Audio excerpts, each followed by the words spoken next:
recognize you. I don't know what just happened, all right? Everything's allegedly. My name's allegedly, and y'all better be hitting the wine glass. Shout out to let me tell you something. I got a hell of a show producer. Y'all just don't even understand what just happened, right? So I'm talking, right? And the whole screen just goes black.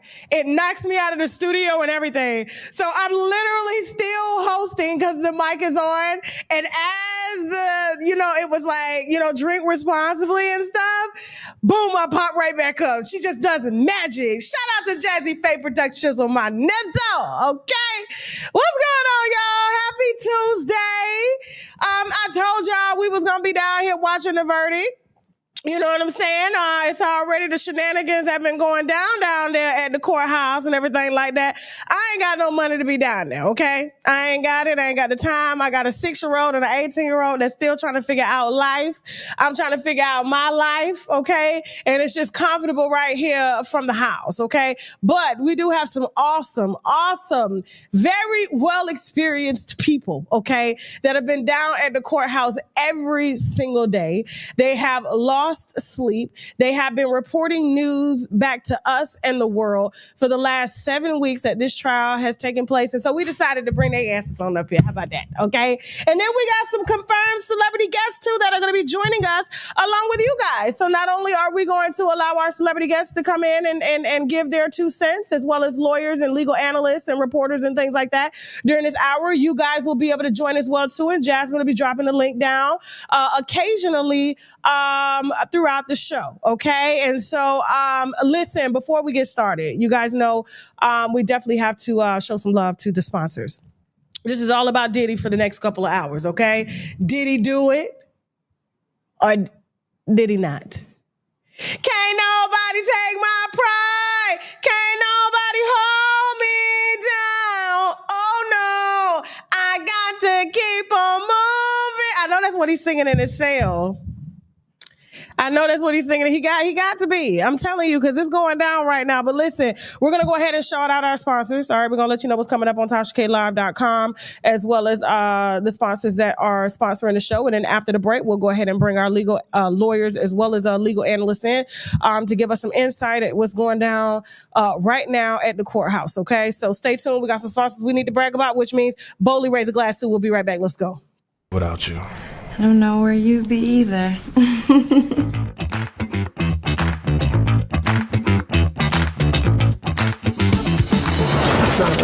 That's An eviction notice?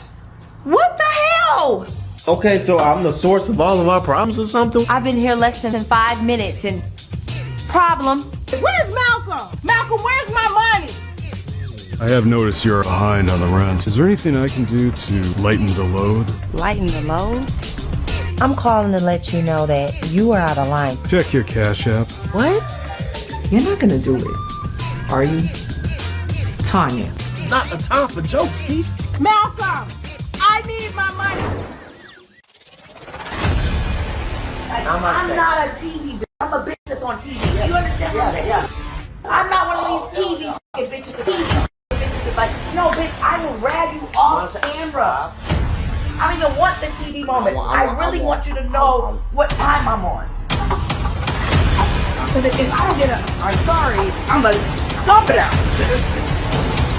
Shut the fuck down!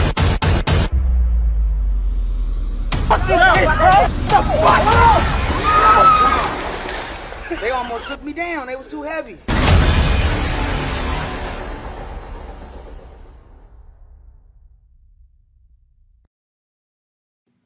What brings you in, Travis? Say something to me! I'm sorry. Better question. What are you going through? We're not fucking Travis. So what do you do for sin? It's called life. Life? Or wife? What's up, T? I can't find any groundbreaking stories. This stuff is like Groundhog Day. Nothing new has came up. I do have a few. When we start the show, keep it clean. Okay, but you know the rumors out there, right? I don't give a damn about the rumors. About Shorty. Can anything be traced back to you? I mean, I do help with little things here and there. Like what you paying a rent? Look at it this way. We are getting older and not so attractive, more so you than me. What better way than to pull the wool over your eyes than sex? So, what the fuck happened again? The bitch set me up with a trans and I didn't even know it. Oh, Lord Jesus. So is it true? The blogs and their unending desire to ruin our relationship. So why is that picture of you and some bitch in a hair salon, Travis? I said, I'm gonna go in the clay room. Now, mind you, when I'm in this clay room, I said, if this nigga come in here in the next 2 minutes with fully dressed, telling me to go, he's gay. This motherfucker. Is this true? How you gonna ask me something like that? Everybody talks to somebody. And we're back. All right, guys, don't forget all of those films are streaming live right now in real time on TashaKLive.com. And Ray J will be here later today to let you know when that conversation is coming out. So y'all can ask him and stop asking me, okay? When the last conversation between Hazel E. and Masika is going to be aired, okay? So stay tuned. He'll be joining us throughout the segment. Real quick, don't forget, guys, we are sponsored in part by the Sugar Case, okay? Why stank this summer? Why go around sweating and stinking? You know it's so hot outside, especially if you're in South Florida. This is probably the hottest summer I have ever had in a minute. All my shirts got to be like airy and flary. But the one thing that I love about the Sugar Case is when I get out of the shower and I put this oil on my body wet and I let it dry wet and seep into my skin, is when I sweat, I smell like watermelon squeeze. I smell like glazed donut. I smell like all of the other flavors that they got. I smell like candy, okay?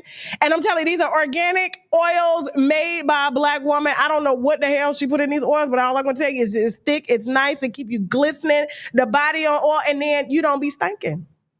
Even if you don't stink, even if you don't have a smell, you gonna smell like these, okay? Shop TK Deals, use the coupon code TK10 to get 10% off your first order, and check out all of her makeups and body scrubs and things that she got up over there as well too, okay? But this is the hot seller right here. And look at the reviews on the site as well too. Don't take my word for it. Let's go. All right, so listen, without further ado, we got a legal analyst down there at the site down there in New York City. We're gonna go ahead and introduce Mel. How you doing, Mel? I'm doing quite well, thank you. Thanks for having me on. Anytime. Watching the World 777. How long you been waiting for us down there? I'm so sorry. Over an hour. It's okay. I'm sorry. I am sorry. So listen, hold tight. We're going to go ahead and introduce our lawyer that I'm sure you probably, do you know Jay Carter? Maybe when I see her. Have you guys met? Because she's been down there at the courthouse as well too. I don't think she's there today, but she's been sitting in on the trial as well. So we're going to go ahead and introduce Jay Carter with the Black Lawyers Podcast. She's going to be joining us as well too. How you doing, Jay Carter? You're muted, mama. You're muted. Hi, Tasha. Hi, everybody. Hi, winos. I'm actually a wino, so it's interesting to be on this. Shout out to the winos. We like that. Yes, we love that. We love that. I'm going to go ahead and bring Mel back in here so all three of us can go ahead and get into the specifics. Is there any way we can reposition their cameras real quick? Yeah, can you guys move your cameras down? Are you able to move your camera down, Mel, so we can all... Yeah, there you go, Jay Carter. Mel, are you able to reposition or no? Is that good? A little bit more, a little bit more, a little bit more. How about that? All right, okay. Now, you know we don't usually run these like CNN-style MSNBC lives. You know what I'm saying? We have a different structure over here, but I said, why not? It's the first time for everything. So I'm glad to have you both. You guys have both been down there really putting in the work. There's some feedback. Who's giving me feedback real quick? Who's giving me feedback? Okay. All right. So you guys have been down there really putting in work and observing what's been going on over 7 weeks. And so real quick, Mel, you're down there now. Okay. And jury deliberations started yesterday. And already I hear that the jury is up in arms. They're passing all types of notes and stuff like that. Can you give us some insight on what's going on in that courtroom with that judge and them jurors down there fighting? Yeah, yesterday morning, you know that the judge had gave the jury their instructions. And so Okay. after they left and went to deliberate, they came back with a statement saying that one of the jurors refuses to follow the instructions of the judge. And Okay. so right before day closing, they asked the question about drug distribution. In other words, if you ask me for a Percocet and I give you one, is that drug distribution? That's And a good question. the short answer of that, according to the prosecutors and according to the judge instruction, is that it is. So that's a problem, because when you look at the verdict form, that's kind of one of the questions that they have on the verdict form to determine whether or not he's guilty or not guilty for that particular offense. Yes, it's one of the predicate acts for the RICO. Okay. What were you saying, Jay Carter? I was saying, so that's one of the predicate acts. So in order to find a RICO, all they have to do is find that he did 2 crimes within 10 years, but they're specific crimes. And drug distribution is one of them. The other one is transportation of prostitution, sex trafficking, forced labor, witness tampering, bribery, arson, and kidnapping. Hold on for a second, Jay Carter. We're getting some. Jay Carter, hold on for a second. We're getting some feedback. Your Wi-Fi issues. Slow down just a second. Are you connected to a Wi-Fi router? Because we really need to hear this information, like for real. Are you connected to a Wi-Fi router? Go ahead and say, hey, my name is Jay Carter real quick. Okay, what I'm going to do. Jay Carter, is that clear? Yeah, okay. So what I'm going to have you do, and I'm going to continue to talk to Mel for a second, is you're going to pop back out and pop back in using that same link, okay? And then we'll bring you back up when Jasmine sends you backstage. Could you get Adrian on standby to help with people backstage for me? Could you have Tiffany get with Adrian? All right, Mel. So that's go over exactly. Pick up what Jay was saying. So in order to have him convicted of racketeering, which is count number 1, okay, they went through 8 predicates. There's 8 predicate acts. One is drug distribution. Another one is kidnapping, and they tried to tie that to Capricorn Clark. You also have aiding and abetting when it comes to, arson, when it comes to Kid Cudi, and there are several others of those predicate acts. But I thought that they weren't going to argue those. Didn't they send in a note to the judge saying that they weren't going to focus on the arson and the kidnapping and all that stuff in their closing arguments? Well, that wasn't true. The ones that they dropped were the attempted arson. It wasn't the underlying count or predicate act. Okay. Well, I'm glad we cleared that up because, listen, I'm not down there following it. You guys are. I don't want to pretend like, I have information that I don't have. And so that's why I kind of rely on you guys to correct that. And so I do want to say something because we do got to get Jay Carter back in here. So we're working on getting her in here because she's an actual lawyer as well. And so over the last 7 weeks, I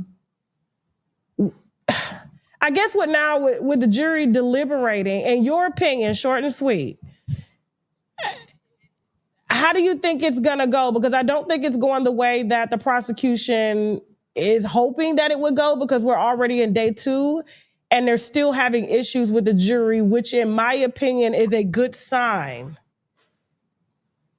Right. That just so he you know, could walk.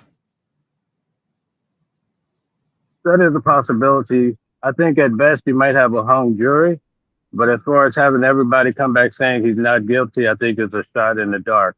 Just so you know, we're having a fight across the street, so it's a little distracting. But what kind of fight going down there? Who's fighting?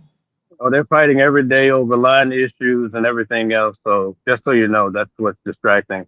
But to get back to your particular point, the prosecutors have been laying down a solid case, believe it or not. They've been through each of these predicate acts and they've broken it down. There are some that are a little shaky. Let's say, for instance, the arson. When they boiled it down, it was a lady that DNA on the bottle for the Molotov cocktail. So they never could really tie that to Diddy. So there are some that are loose, but for the most part, they've proven their case. So you feel as a, after watching it for 7 weeks that the prosecution has pretty much proved that Diddy is guilty of all of the things that they've accused him of? For the most part, let me give you an example. Sex trafficking with force, fraud, and coercion. It could have been just one of those that they broke down. They broke down all three. How? Elaborate. Okay, when it comes to force, they have the video. They show you the leak from CNN.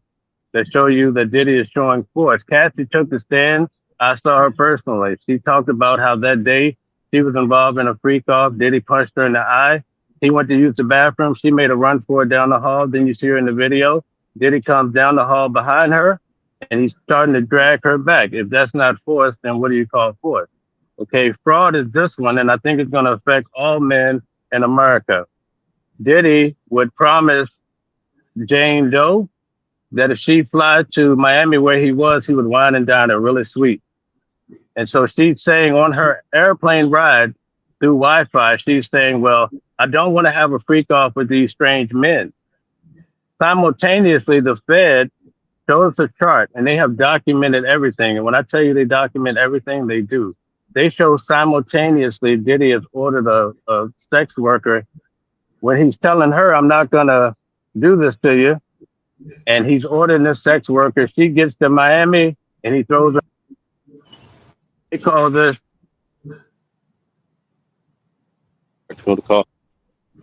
Okay. They call this fraud. So they call this fraud because he told her a material fact that he wasn't going to do this to her. So the defense stood up and they said, listen, this is what we're concerned. The prosecutors are trying to show that they have her diary where she says Diddy is a pathological liar. So her state of mind shows that she felt like he was deceiving her. So that shows you fraud. So if a man is making promises to women and don't deliver and maybe try to throw them into an orgy or something like that, you're going to be in hot water. The other one, the last one is coercion. Okay. You want me to explain? Yes, please. Is Jay Carter back? Okay. We can pop her back in, but go ahead and explain coercion. Okay, sex trafficking with coercion. They started off with Cassie. They showed that when she met Diddy, she became his artist. He did a 10-year contract, 10 albums with her. Basically, she did one album, and then he threw her into this back-to-back cycle for 10 years of freak off, sometimes with 4 men for 4 days straight, with no food, no sleep, just a bunch of drugs. So that's coercion because they're saying he took away her ability to make money. And then she couldn't really leave. She had no other choice to be involved in this freak off, right? The other one is with Jane Doe, and I'll be brief. Jane Doe, Diddy's paying $10,000 a month for her rent, even to this day. $10,000. He even paid for her attorney during this trial. So the argument is, right? This is the argument that, excuse me, step back. Okay. The argument is that she couldn't, he's actively paying her rent. And the argument is she can't leave because if she stopped doing the freak off, she's going to be out in the street. And we're talking about the 38-year-old Jane Doe, right? Correct. The one that has only dated high-profile celebrities and been taken care of by the high-profile celebrities, right? The one that gets $4,700 a month in child support, correct.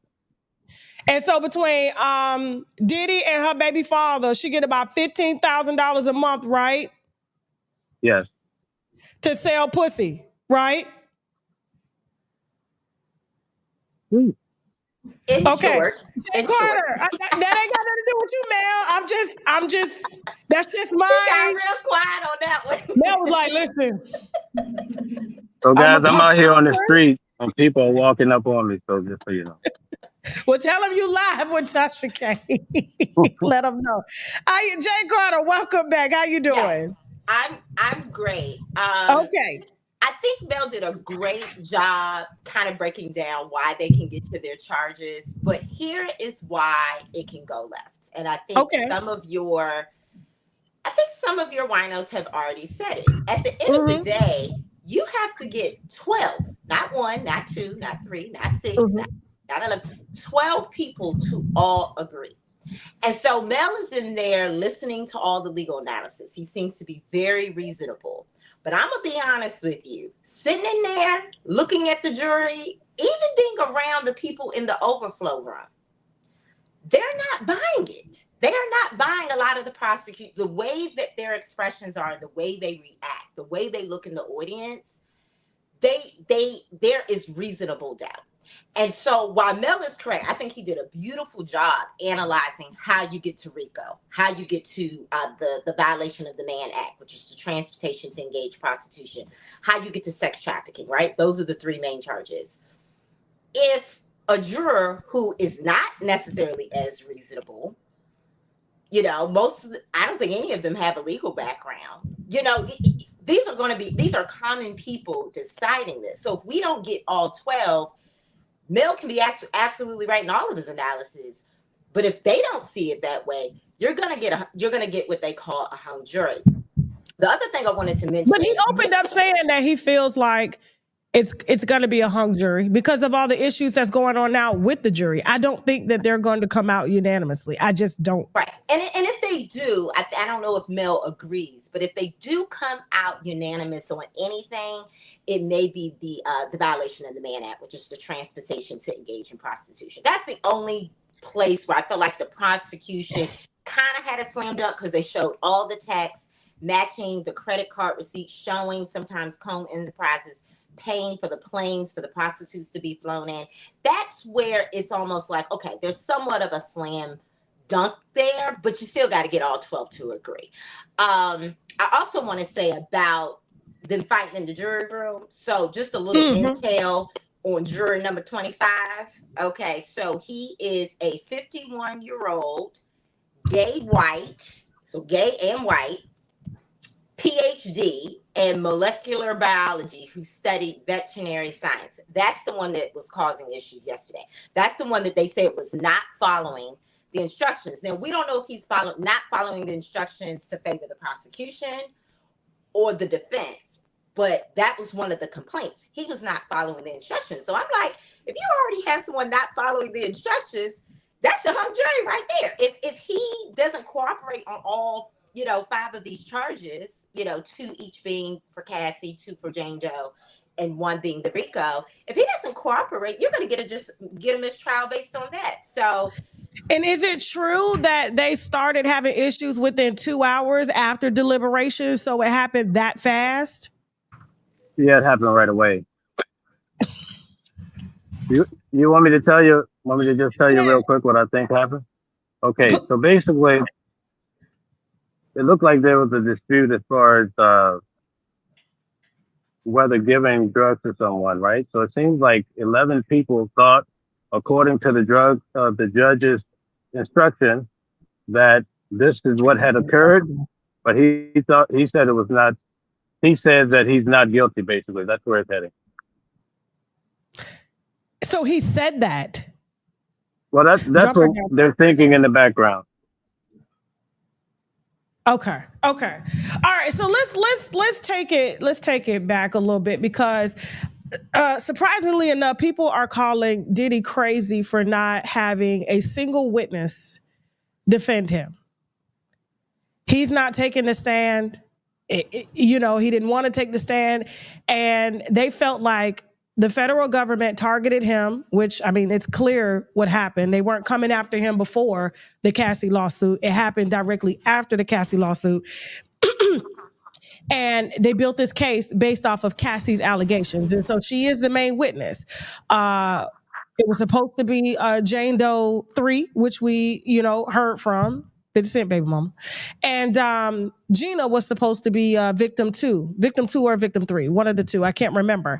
But all of this came after Cassie's allegations, which in my opinion, you really can't trust because it's like she never went to the authorities. She went straight, down to the money court to ask for money because she was in a very bad position financially with 2 children and living with in-laws or in-laws or her parents. And, her husband is a personal trainer. And so it makes it suspicious as to why she even went down, why is she participating in a federal indictment when the whole goal was to get money for her being talentless? Because let's be honest, Cassie is not talented. But I say this to say, to kind of get to my question is like, when it comes to Diddy opting to not testify and not put a witness up to defend him, a lot of people will call him crazy. But when I sit back and think about it, I think it's kind of genius, because it's like, if the prosecution brought this case, you need to defend these allegations. They went up and created reasonable doubt. And when we get Jay Carter back in the room, we'll talk a little bit more about that too. They created reasonable doubt amongst the witnesses when they cross-examined them, and then they allowed the prosecution to rest their case. It's like, Diddy really doesn't have anything to defend here. You brought this, you prove it. Do you feel like that could go against him, or do you feel like that could be for him? Like it was a good move. I never did. I feel like it was a very bad move. Hold on, you're breaking up, Mel. You're breaking up. Get Flame Monroe. Okay. Okay. Can you hear Go me ahead. now? Yes, I can hear you. Okay.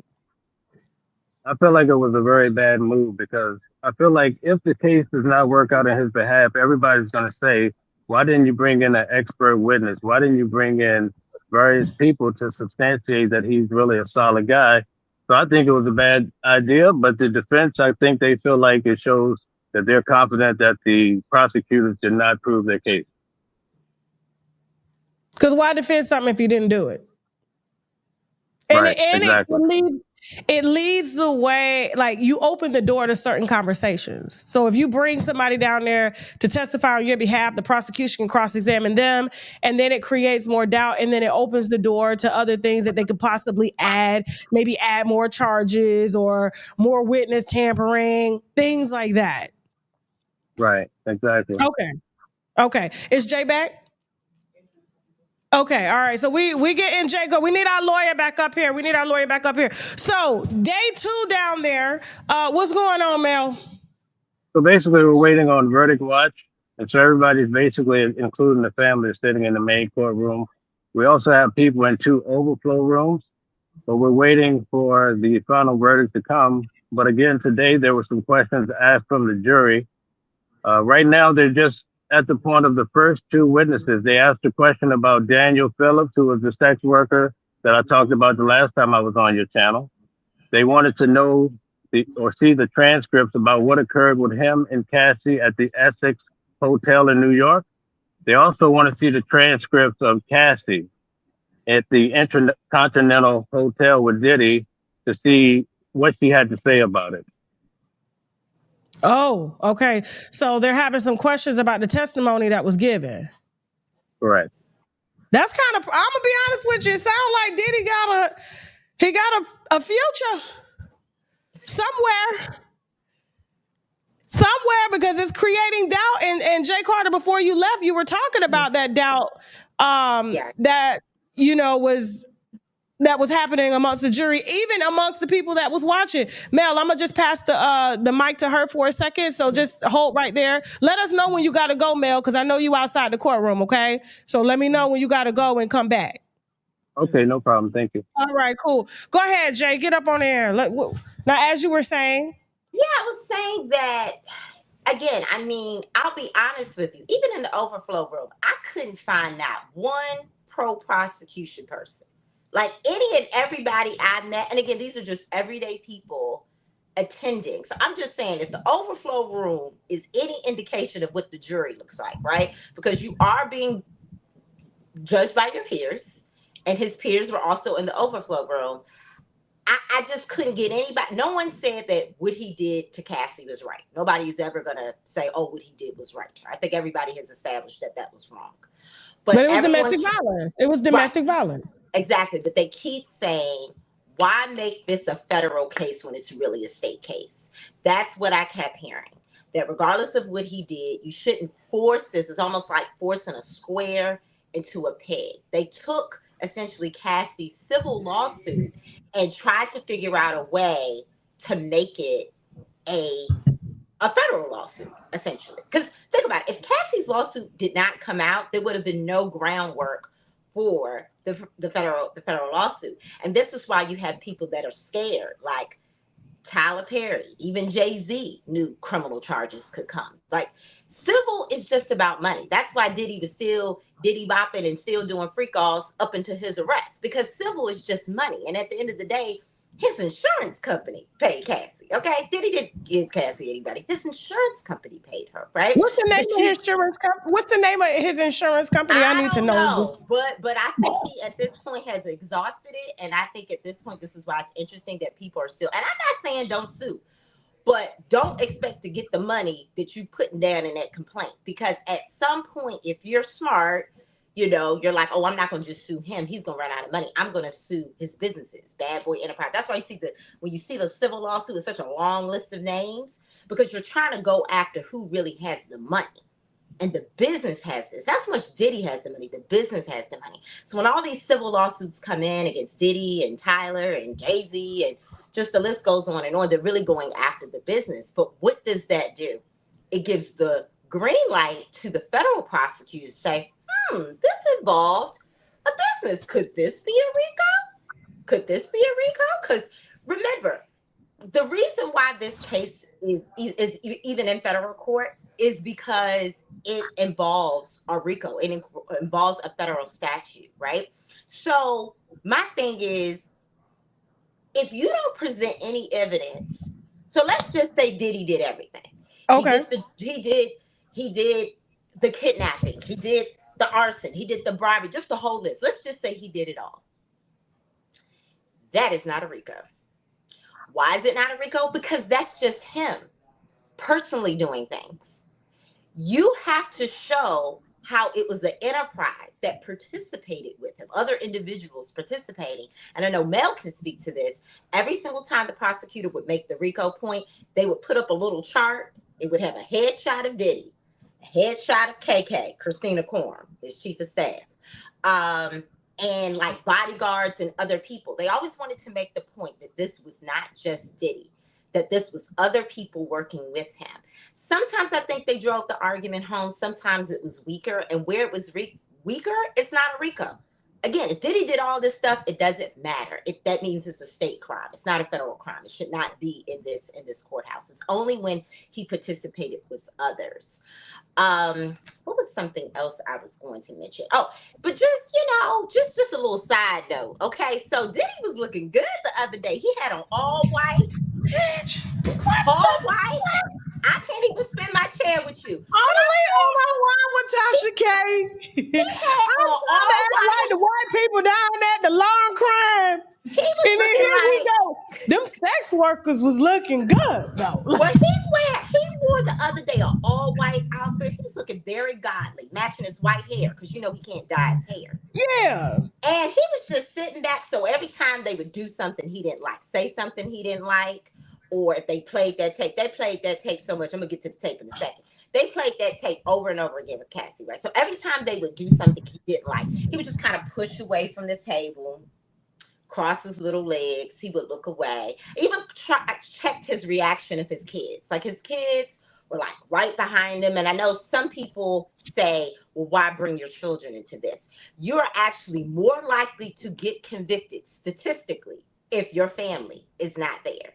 Why? Because if your own family doesn't believe you and support you, why should a jury? Exactly. That's what it appears. Yeah. Also, people say, well, why didn't he take the stand? Because most defense attorneys don't tell their even if they really are innocent. Why? Because it opens them up to so much cross-examination. You can say the wrong thing even if you don't mean to. It's just not working. It's called opening the door, and then more allegations come out, things accidentally getting said, and it's just hard when you got that many witnesses and you're putting together a sizable case like this. But I did want to jump in before Mel responds to exactly what you said.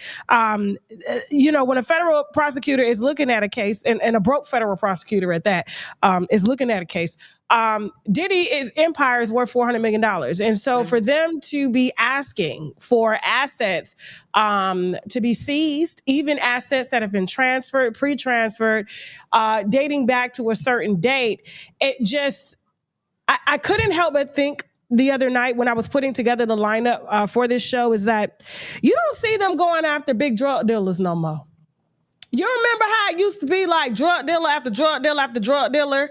And yet we have when you look at what drugs are doing to the community now, you don't see any of those cases being tried at all. It's like, what's going on with that? The fentanyl crisis, they even got the zombie drugs. Like, it is bad, right? And that used to be just kind of what the feds did, which to me was a great thing to do. And now it just seems like they're just going after entertainers that are somewhat supposedly supposedly the criminals. And it's like, why? I feel like because it's an easy money grab for them.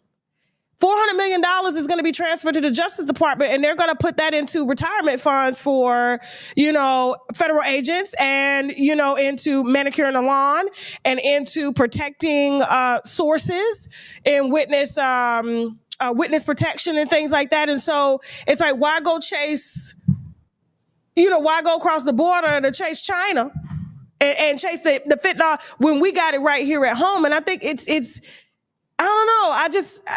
It's just something, it just doesn't sit right with me. It really doesn't. It shouldn't sit right with you. It's called what they call the low-hanging fruit. Mm-hmm. Remember, prosecutors have a 95% prosecution rate. 95%. That's extremely high. So they don't typically bring a case if they don't think they're going to get a guilty charge on at least one of the charges. And one of the last, outside of R. Kelly with the sex trafficking, the last RICO charge with the entertainer was Irv Gotti. Rest his soul. Mm-hmm. They wanted him to take a plea, but if you think about it, if you look at that case, that's the same thing they tried to do with Diddy. They tried to say with Irv Gotti, Murder Inc. Murder Inc. is really not just a record label. It's this criminal enterprise, selling drugs, doing this, doing that. And Irv Gotti stood 10 toes down. No, it's not. It's not a criminal enterprise. I don't care what you say. It's just music. So guess what? You're going to have to prove this case. And he beat that prosecution charge to this day. Is amazing because you usually just you don't ever see that happen. Mel, let me let Mel get in here. Mel, you want to respond to some of the things that were just said? Yeah, when it comes to the whole racketeering case, I think we have to be careful and look at it a little bit closer because let's think about the predicate acts, drug distribution, right? The prosecutor explained and also the judge came back and reiterated that you do not have to sell a drug to an individual in order to have a predicate act. I can give you a pill as a family member. We could be sitting on the stoop smoking the blunt. In New York, on a federal level, weed is illegal. So if I'm passing that to you, they make it seem like that's a predicate act of drug distribution, giving someone else a drug. Another big issue when it comes to sex trafficking, they have sex trafficking as a predicate act under racketeering. And so they put 27 sex workers on the screen. I counted them. And some of these men, like Jules, they flew from New York. When they showed the chart that they just mentioned, they showed you that Jules flew from JFK to LAX. They showed you Diddy paid for it with an American Express. They show you that very day, Jules is texting with Cassie. Cassie's all hyped up about having a freak off. And Diddy is talking to Cassie, yeah, we're going to have the freak off.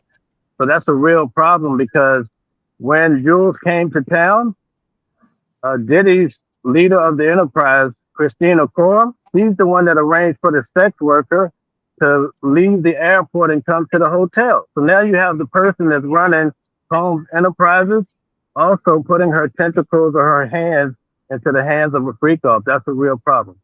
Mm-hmm. So do you think that's the reason why they're going with a RICO conspiracy and not an actual RICO? Well, part of RICO, you have to conspire. You have to conspire with others. So in this case, but could it be intentional, or because you can unintentionally conspire to do something? Like, I don't think his team conspired to do anything. I think they were paid people, and what their boss was asking them to do, they did. Right, but I guess they still consider a conspiracy because it involves more than one person. And I think Mel is right. If they do get the RICO, which I'm not saying they will, but if they do, it's because they are going to be able to prove drug distribution with that very low level definition, right? Because that's such a low level definition of drug distribution. Easily appealable. Easily appealable. Right. So they're going to get it because of drug distribution. And then remember, there has to be 2 in 10 years. So you only need 2. So the second one would be, as Mel said, the transportation for the purpose of prostitution. So if they get the RICO, it will probably be under those 2 things. I still think you can argue, obviously, the other side. But if they get the RICO, it will be those 2. But if Cassie... Let me come... Go ahead, Mel. Go ahead. Okay, I just want to challenge you, and this is friendly fire, by the way. The biggest problem for me that I think that they have is the bribery, because when you have the event that happened at the hotel with Cassie, after the beating, the guy, Eddie Garcia, I saw him take the stand. I'm in the main courtroom. Mm-hmm. He talked about he came to work that day at 2:00. He said that he heard about the incident that happened with Cassie and Diddy. He received a call from Christina Coram, also known as KK. And she's like, listen, my boss did something. He was really high. He was drunk.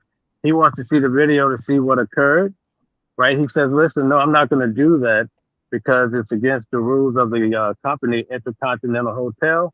So then he says later on that day, Christina Coram comes into the lobby. She calls him and then calls him to the lobby. Now she's offering him to sweeten the pot, something monetary to make this go away. He says no.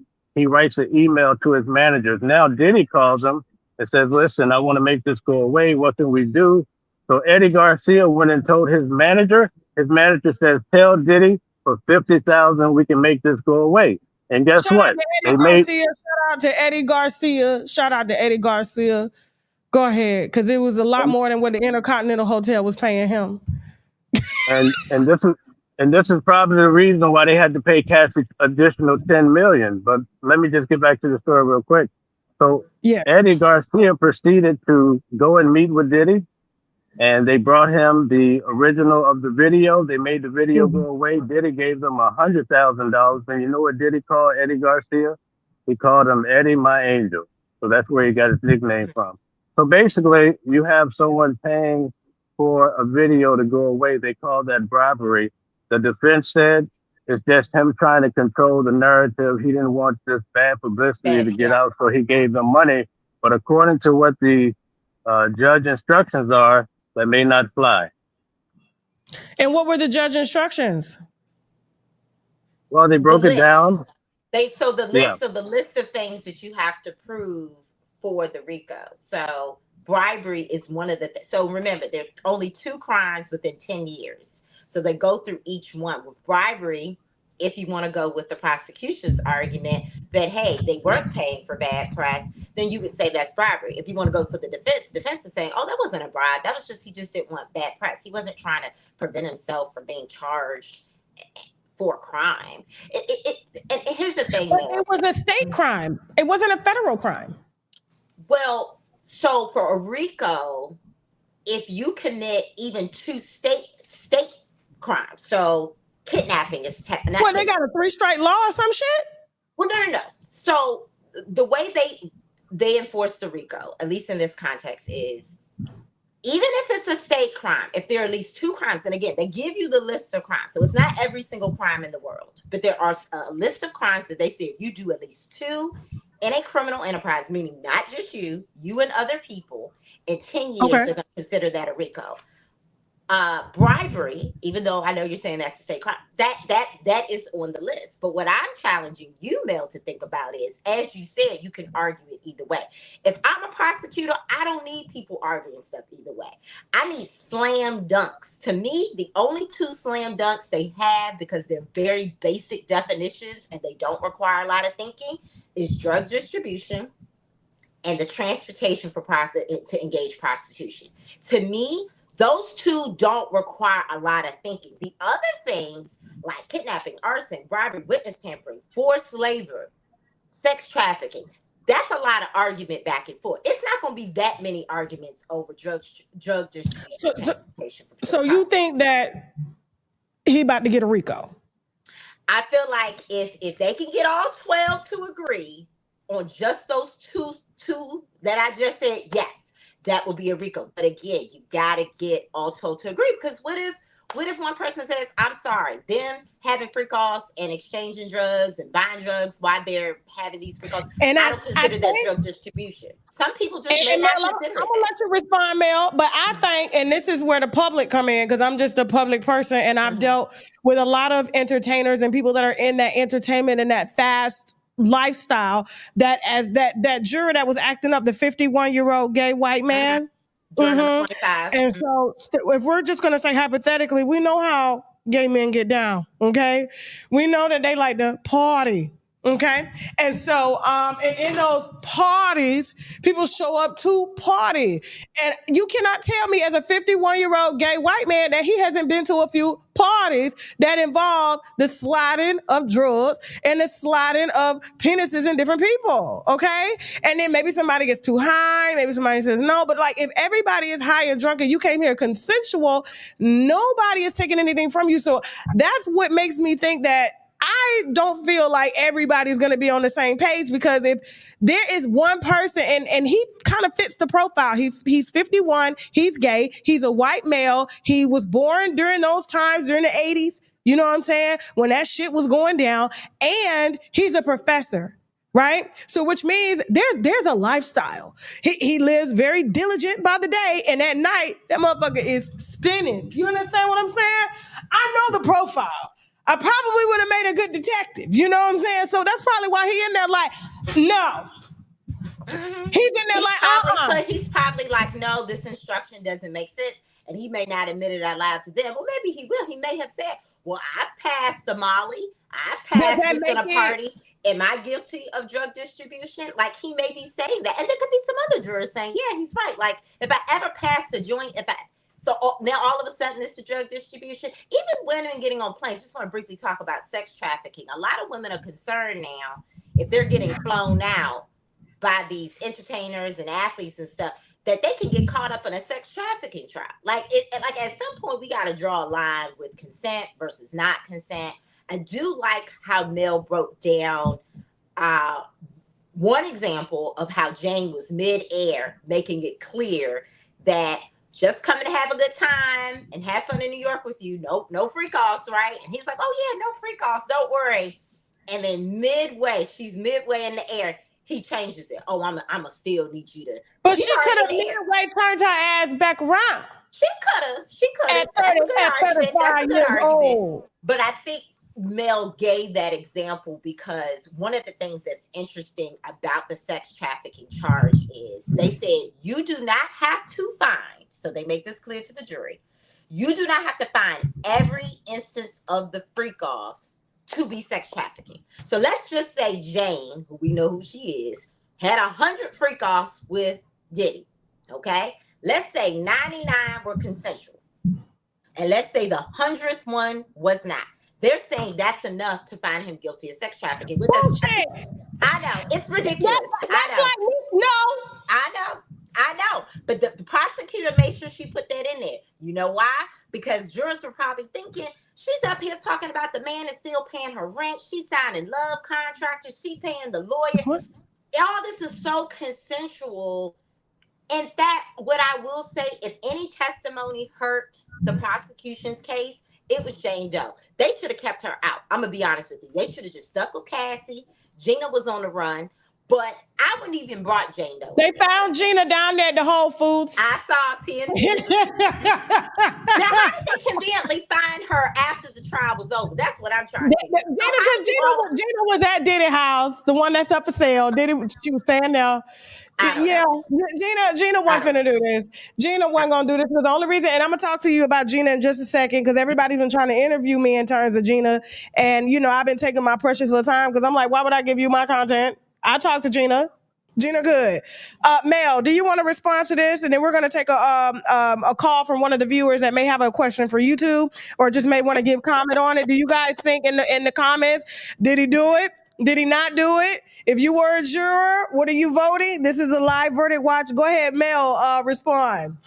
I just want to make it clear for the audience, when it comes to this case, that this case, in my opinion, was targeted because Cassie nor did Jane, none of these individuals came down here to the Southern District and reported Diddy. They went to file a civil case. So it really, as the defense painted, it's like a witch hunt. And when he said that to the jury, that you cannot trust the government, that this is a bad case, the judge really came down hard on Mark Agnifilo for saying that you can't trust the government. So there was a lot of contention, and the judge immediately corrected and said, in this courtroom, basically we do not talk like that. So I just want to make that clear for the case, that this case does have some major issues with it. Now, Jay, for you, I just want to bring this out. When they brought out those charts that you mentioned, right? How do you think they already have drugs pretty much sold up? You could probably say that, okay?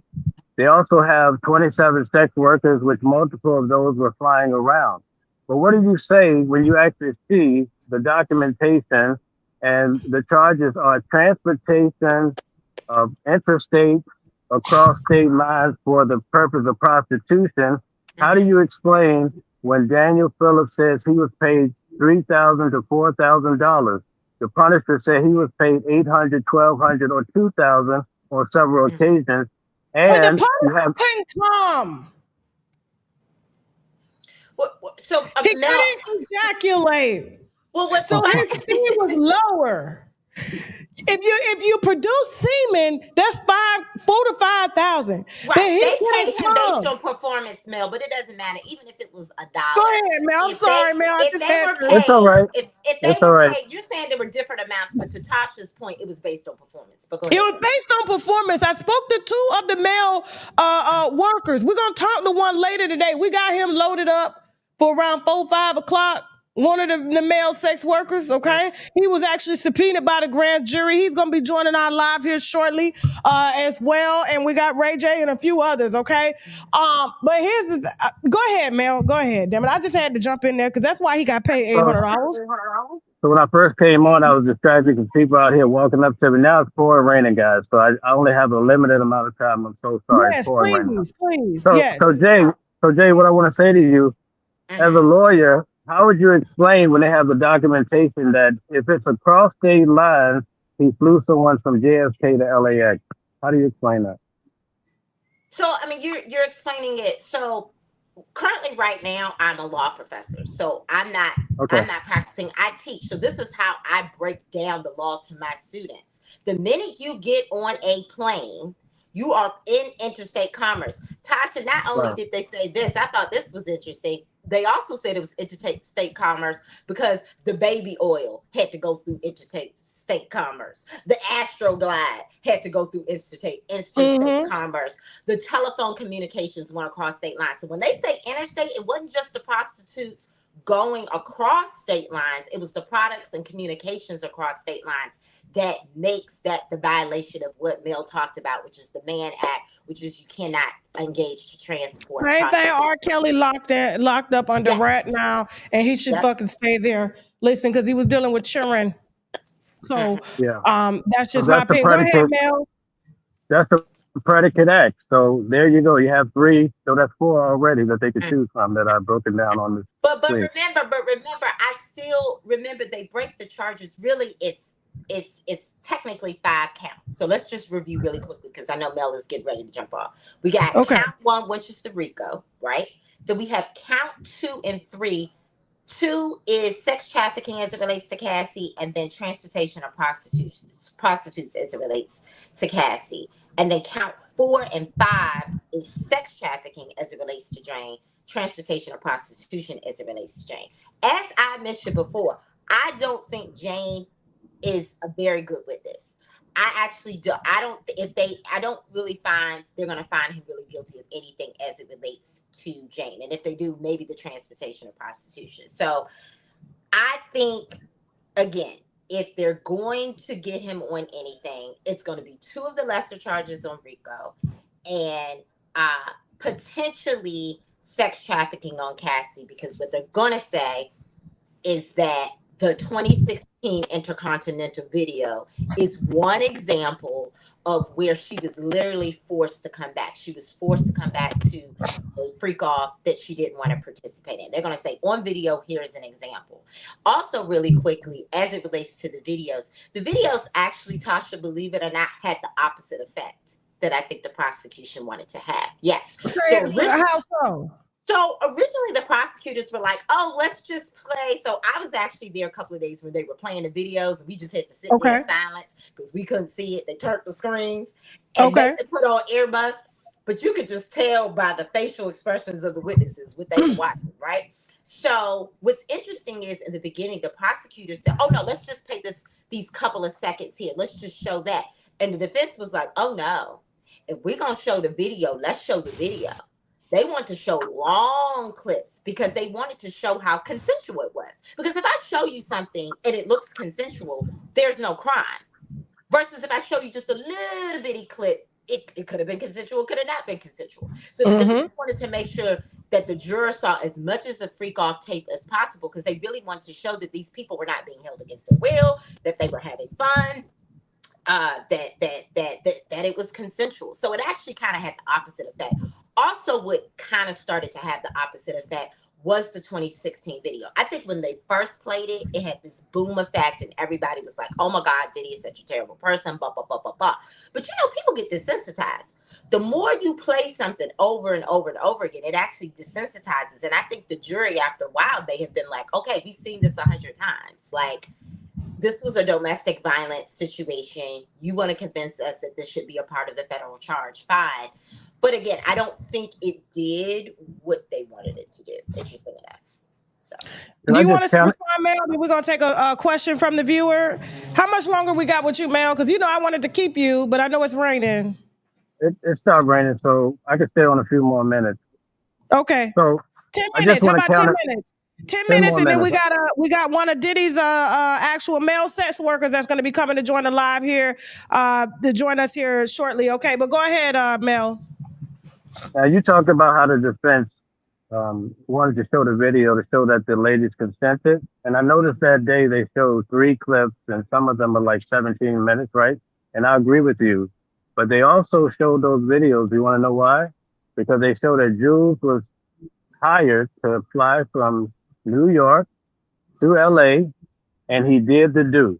They wanted to show he actually did the sex because that's a part of the instructions that the judge gave. But the key thing here, they said that the person, it's all about intent. So that he could have flown to LA and never had sex, but because they started it, that he's still just as guilty. That's the point that's actually on the instructions. Also, you don't have to. Another key element of the transportation of prostitution, they also instructed the jury they did not have to be forced. So the prostitutes did not have to be forced. They just had to be paid with the intent to have the sex. Okay, so let me just. But niggas fly pictures on IG all the time across state lines. So that's everybody's sex trafficking? It's over. It's over. No more of that. They're going to lock your ass up for that. Believe that. But listen here to the BBL models. No more selling pussy to pay off the care credits, okay? Niggas is getting locked up.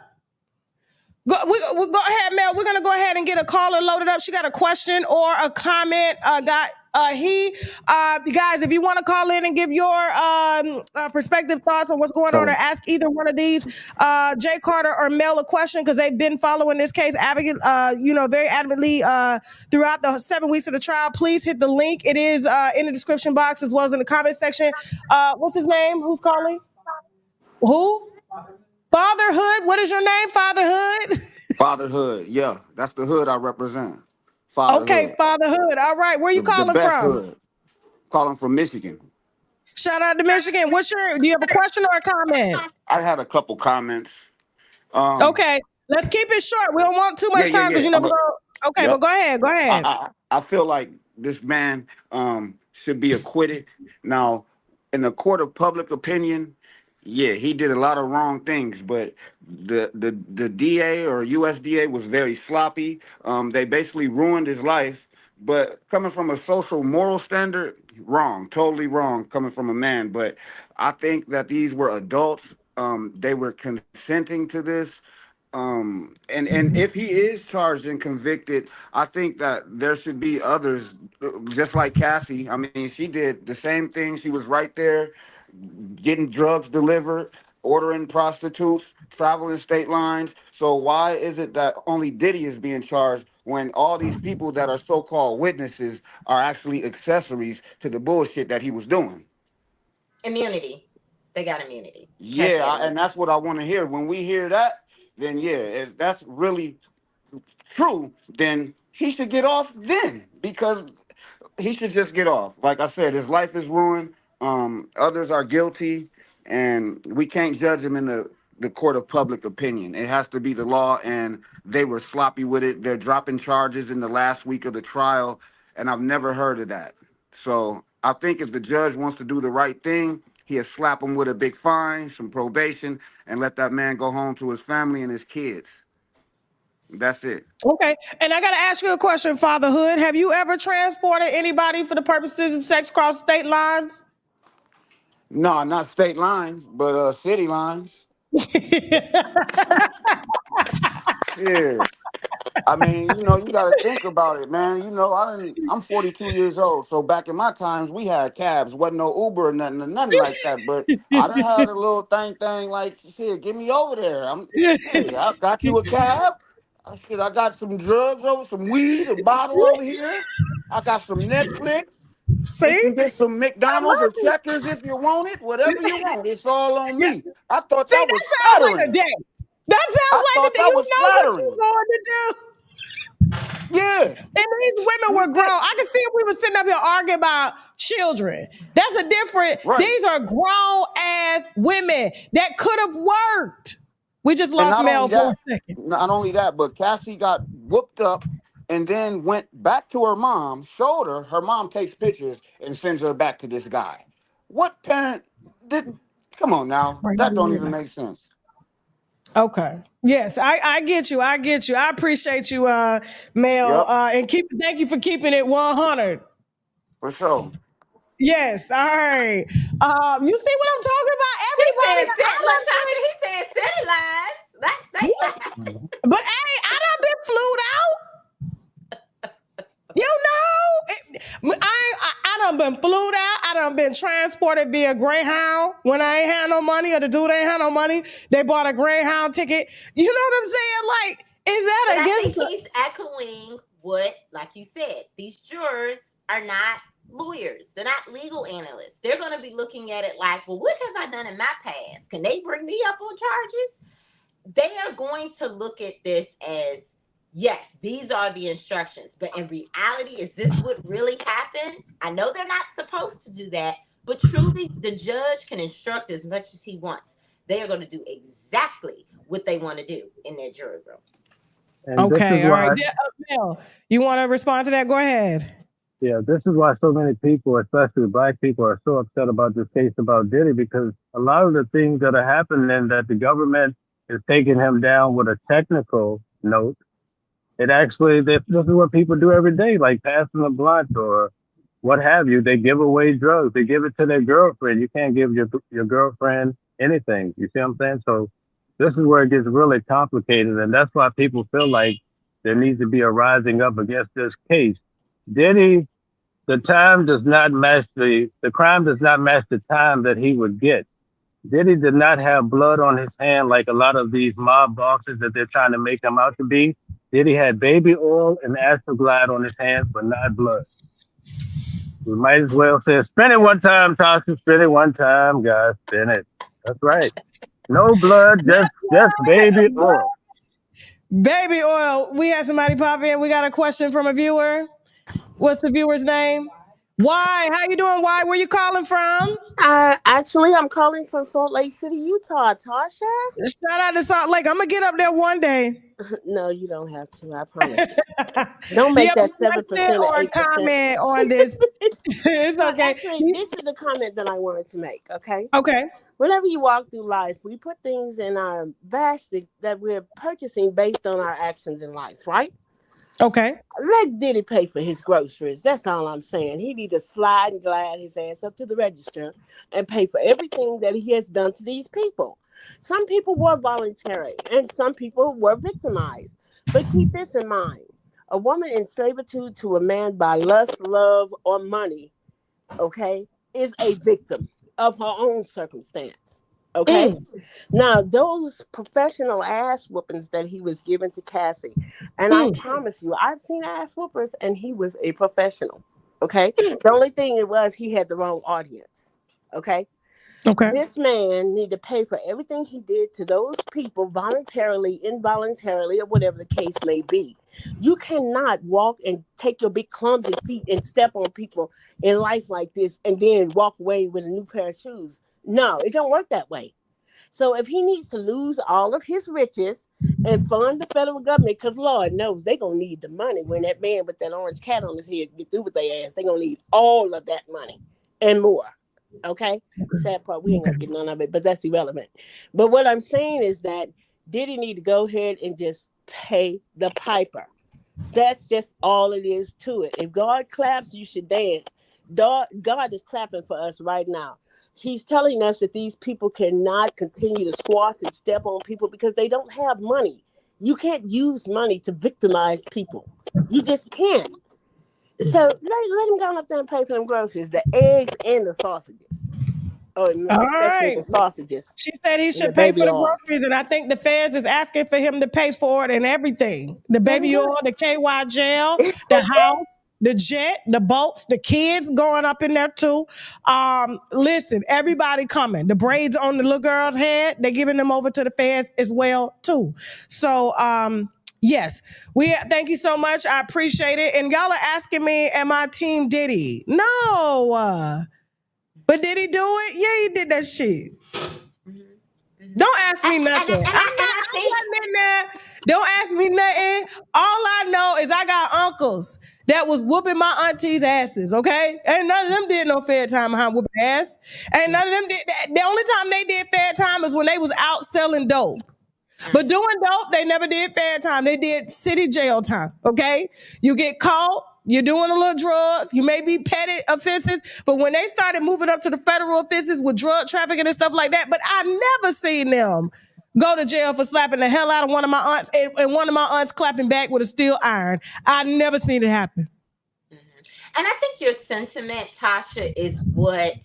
Because I know you play devil's advocate. You do really good in your edutainment. I call it edutainment. You do a very good job of doing both sides and being entertaining while you do it. Again, I agree with you. I don't think it's necessarily. I'm not team anybody. I think the issue is, should a person be found guilty of federal charges if in what he actually did was a violation of a state crime? That's really the question. No. Right? No. And you're saying no. So when you say no, that doesn't mean that you're Team Diddy. You're just saying this man. It needs to be handled accordingly. And back then, the LA County has already said they have decided to not prosecute Diddy. It is out of statute of limitations, all of that stuff, right? They have decided to not do it, right? Cassie didn't run her ass down there to press charges. Cassie ran her ass down to the check cashing place. She had 2 children. She had married the trainer. Diddy wasn't paying neither one of them. So they decided to go cash in. That's all I'm saying. So the crimes that he's charged with, Diddy should be spending fair time for shooting that lady in the face. That's what federal charges, that's what I thought they was going to go back and reopen. When Sean did that time, now he want to come out here and say, well, I didn't do the shooting. Well, why you ain't say that before? You want to say something now that they got Diddy locked up. Then there was a little boy that got shot allegedly by Diddy's son and Diddy in the studio. Cassie wrote about that. They didn't even say shit about that, and that is recorded. That is in the paper in Miami. Okay? That shooting happened in his studio, and Cassie gave great detail to what happened. Why they didn't bring that up? So you're just saying they had an opportunity to build a federal case. To build a federal case. Right. But instead, they picked these other things. And to be honest, I also think they picked these other things because it was salacious, A. B, they already had Cassie's civil lawsuit to really work with, right? I mean, just think about it. We would not be sitting right here today even talking If he had just settled with Cassie and let this quietly go, there would have been no public civil lawsuit, and there would have been never a federal case being brought based on her suit. Her suit. And I think his lawyers, that's where his lawyers kind of failed. Because I'm sure they told him, let her go to the public. This is not anything the feds can get you on. These are domestic violence. This is just pure domestic violence, okay? But the other stuff that she put in there, like I said, the shooting of that boy that happened in his studio, and then the Wale situation, wasn't it? No, I don't think she mentioned the Wale situation, but she did mention something along the lines of him dangling somebody over a balcony. And then there was another singer that came and confirmed saying that it was Wale. Mel, go ahead. What you want to say? Yeah, I'm going to have to go, but I wanted to just break this down in accordance with what was just said. We have all these charges on Diddy, and I don't have a dog in the fight, but we have all these charges. Not one police report in regards to Diddy, not one police report. Here's the other thing you just mentioned in regards to Bonner. Bonner had testified that on September 26, 2016, Diddy had her hanging off the balcony. Then he took her and threw her on the furniture on the patio, and she had pictures with metadata to back this up. Do you know what Diddy's black female attorney from Atlanta did, Nicole Westmoreland?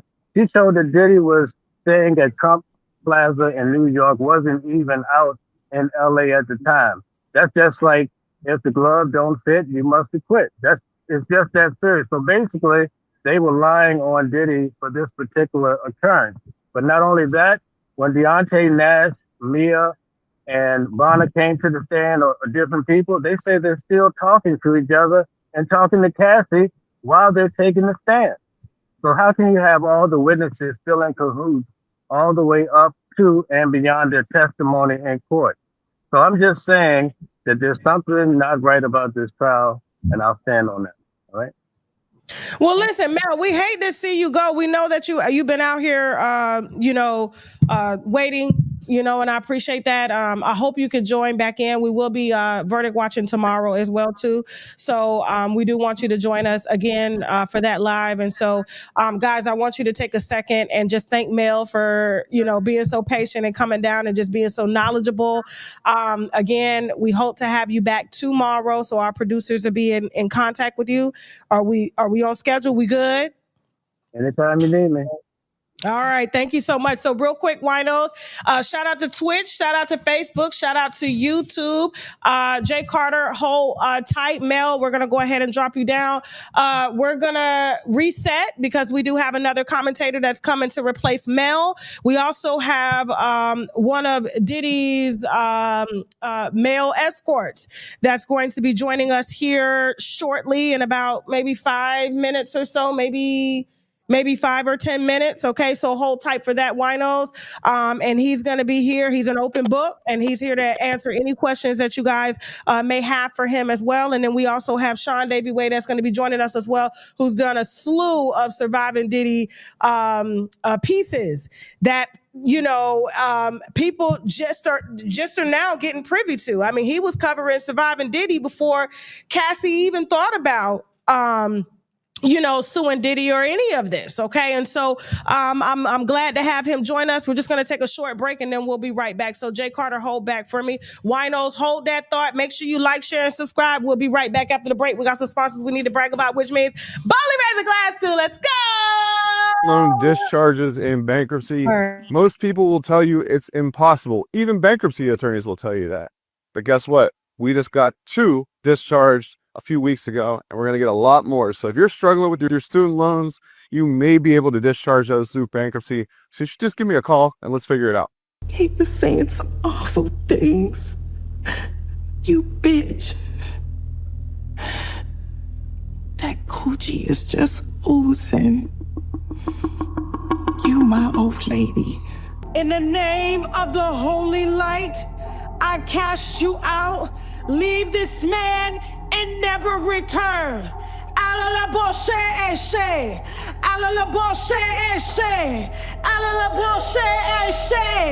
Your abusive sexual desires, the fornication, the mishandling of your wife, She gave you 40 years, Robert. Alla la bullshit and shit. 40 days. Alla la bullshit and shit. Alla la bullshit and shit. 40 days. In the name of the holy light, I cast you out. Leave this man and never return. Alla la bullshit and shit. Alla la bullshit and shit. Alla la bullshit and shit. Alla la bullshit and shit. Watch this full program and other exclusive content on www.tashaklive.com. Hey, well, you brought me flowers. Girl, you know damn well I ain't brought you no damn flowers. I'm still waiting on my check to come through from a property that I sold 2 months ago. I can take it to the check cashing place. Girl, I don't know. I ain't got no. Open it and see. Yeah. Thank you. Oh, we're from Calvin. Really? Oh, they so cute. It's so cute that you still receive beautiful gifts like this, girl. I am still receiving gifts to the clinic, child. Your baby daddy.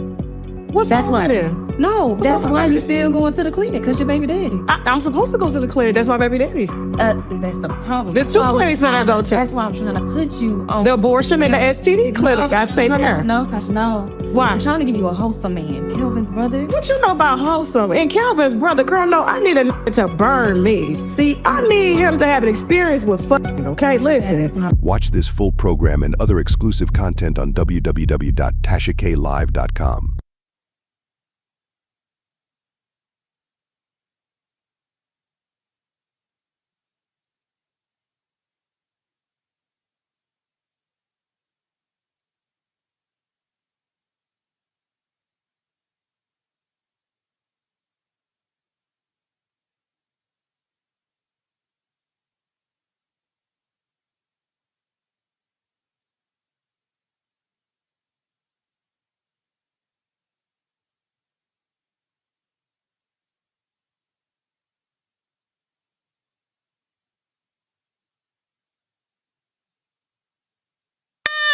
My bad.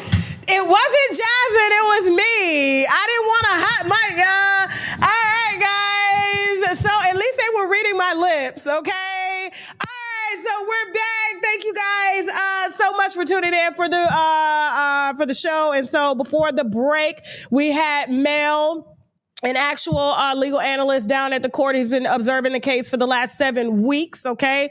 He joined us for about an hour and a half, giving us commentary on what he observed and what's going on down there right now at the courthouse amongst the jurors, okay? And so he's going to be joining us throughout the week as we watch to see what this jury is going to do. We also have Jay Carter from the Black Lawyers Podcast giving her legal perspective on things that she's observed while watching the trial, as well as the jury while they're deliberating as well.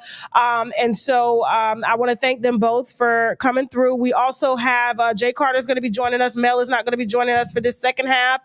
We do have a few celebrity guests that are going to be joining in a little later on the show. And we also have a escort that was paid by Diddy for about 8 years, according to him, to sleep with Cassie. Okay. And so we did interview him on TashaKLive.com. It was an explosive interview, but now that the jury is deliberating, I do want to hear his thoughts on, kind of how he sees this going. Okay. And so we're going to introduce Jay Carter. Jay Carter, how you doing? Welcome back. Thank you. And before we, I didn't say this before, but Tasha, let me tell you something about Miss Tasha here. I know a lot of your winos will agree with me. Your resilience in your own court proceedings. Oh, girl, I have so much respect for you. Just your own resilience, and also just your ability to persevere, keep going. I think another reason why some people are like, oh, are you Team Diddy? People don't know how it feels to be accused of something. And you're like, why am I here? I didn't really do this. So until you are accused of something, it doesn't have to necessarily be criminal. But until you're accused of something period across the line, you don't know how that feels to be in that hot seat of the defendant. You've been in a hot seat of a defendant, so you know how that feels. And so I do think you bring that. It was the most stressful time of my life. I was I wish that I had a gone with my gut instinct to look and be like, hey, girl, what you need? Videos taken down. Perfect. We would have been done. Because I was away from my kid for 3 weeks. I had a newborn baby. I was away from my newborn baby and everything to argue over somebody's feelings being hurt. Like, stop the cap. But listen, I appreciate that. And it is because of the winos that I was able to get through it and why I'm able to keep going. And so I love what I do. And my loyalty is to my viewers. And it will always remain with them. Okay. Whether I'm right, wrong, or indifferent, it does not matter. Okay. And so and that's why we don't block over here. Just like I cuss people out, they can cuss me out and cuss other people out because we're all grown and adults and we all come from different walks of life. And so our opinions are different, but at the same time, we can all come together cohesively and make a decision. And I really feel like this is a state case and the state should have proceeded accordingly, but we all know how Los Angeles get down, okay? The moneymakers walk. That's why New York has had to step in to get Harvey Weinstein and all these other people that was, violating people because Los Angeles refused to do it because they was getting kickbacks as well too. But listen, we got Sean Davy Way that's going to be joining us. Hey, Sean, how you doing? Hey, hello, ladies. Hi, Tasha. Hi, Jay. Hey, look at you at work early today. We got a film later today for Shoot Your Shot. Absolutely. I can't wait. I'm excited. I know. Welcome. So listen, you guys know Sean Davy Way. If you don't, get to know him, all right? He has covered Diddy extensively for years. You've done docuseries on surviving Diddy before this whole thing shook up and became a federal case. What made you, first of all, welcome. Thank you. Absolutely. Thank you for having me. Okay. What made you pursue and put together a surviving Diddy docuseries? He's gross. That's where we're going to start off there. With Diddy. Okay. And I'm a firm believer where there's smoke, there's fire. Okay. So I understand what public opinion, everybody wants Diddy to go down. Nobody wants Diddy to go down more than myself because of the extensive research that I've done, reading old articles and old interviews from people that have had lawsuits that didn't go nowhere, from the people that's pointed at him red-handed and said he did that back in the day at the club. I was there, I saw him, and all of their voices were, to me, unheard. So that is what inspired me to do it. Because again, I just saw so much evidence proving that these people are telling the truth. There's no lies being said here. So once I started, it was like I couldn't stop, and I just kept going and going. Is that me? How many episodes do you have right now? About 8. Damn. And they're all an hour or 2 or maybe 3. The first one that I did almost has 2 million views.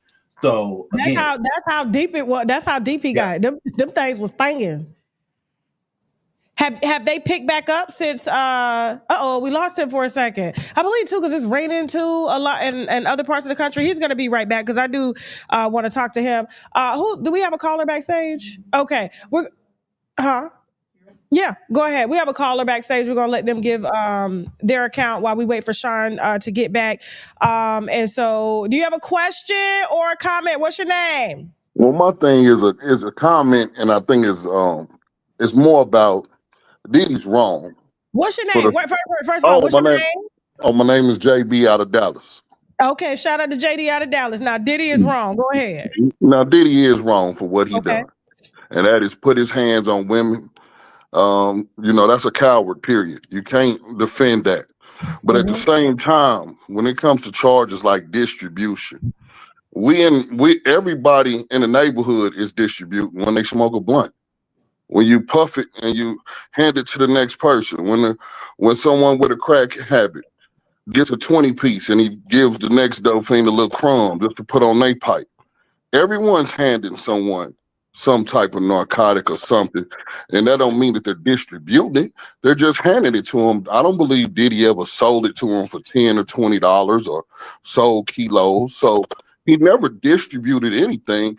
What he did was gave people that had a free will and a free choice to have whatever habit that they have, to be able to have whatever they want, just like McDonald's. You can have it your way. If you do this, you do this. If you drink this, you drink this. You already had this habit before you came to me.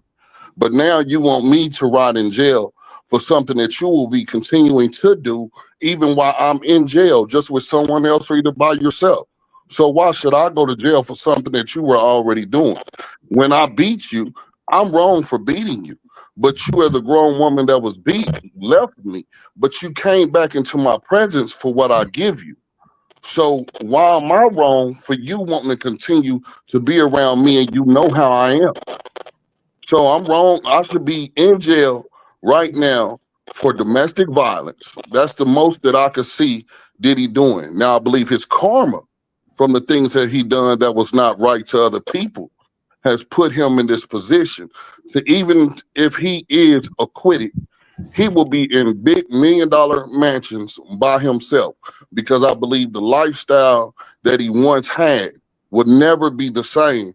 And this world is so crazy that I think even if he is found to be innocent and come home, people will continue to still be around Diddy, party with him, do what he wants to do, because those are the type people that Diddy connects to, because they like to be connected with the people that they are. Birds of a feather flock together. So after all this comes around, there still will be women that's willing to sleep with him. There's men, there'll still be people that's want to do drugs with him. So what he's doing, I don't see that as being a crime of this sort where he should be facing federal time at all. Okay, well, thank you so much for calling in. That was well detailed, and he said something that I personally feel. And so for you guys are saying, Diddy, you team Diddy. Each one of them went back, including Gina. I talked to Gina. Gina called me the day the feds had brought the case and was asking me, could she do a second interview? But for this interview, she wanted to be paid. I said, Gina, you know I don't pay. But she was adamant. I need to be paid, Tasha. Can you send? I said, no, Gina, the only thing we do is take care of your flight and your hotel and some food. And if you need a babysitter for that baby, because Lord knows she take that baby everywhere. That baby done seen her get kicked down the stairs. That baby probably done seen her do freak offs. That baby ain't missed a beat. Okay, Sean, come on now, fix your Wi-Fi. Let's go. Let's go, Sean. Call them people and pay the bill. Listen, I need them deeds. But I talked to Gina, and so they said they found Gina right after the case. Gina ain't going to work because Gina's always been Team Diddy. Mm-hmm.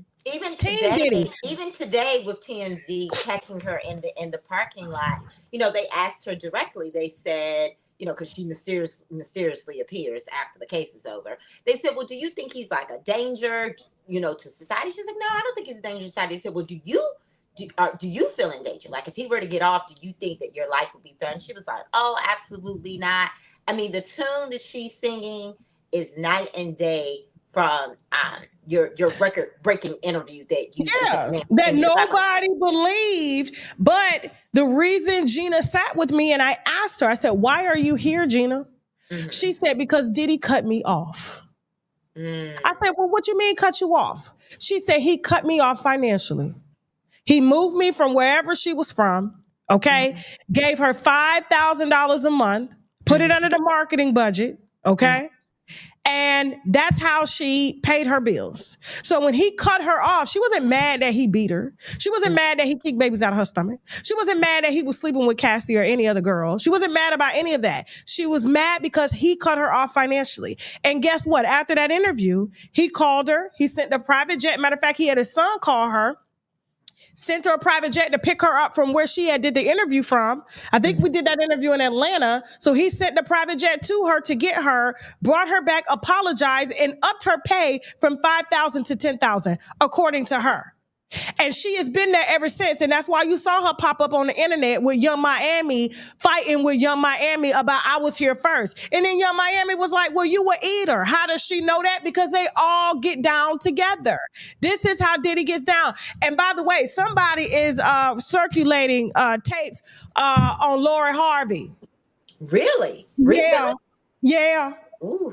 Okay. Yeah. And I literally, I saw the image and I deleted it because I did not ask to receive this information.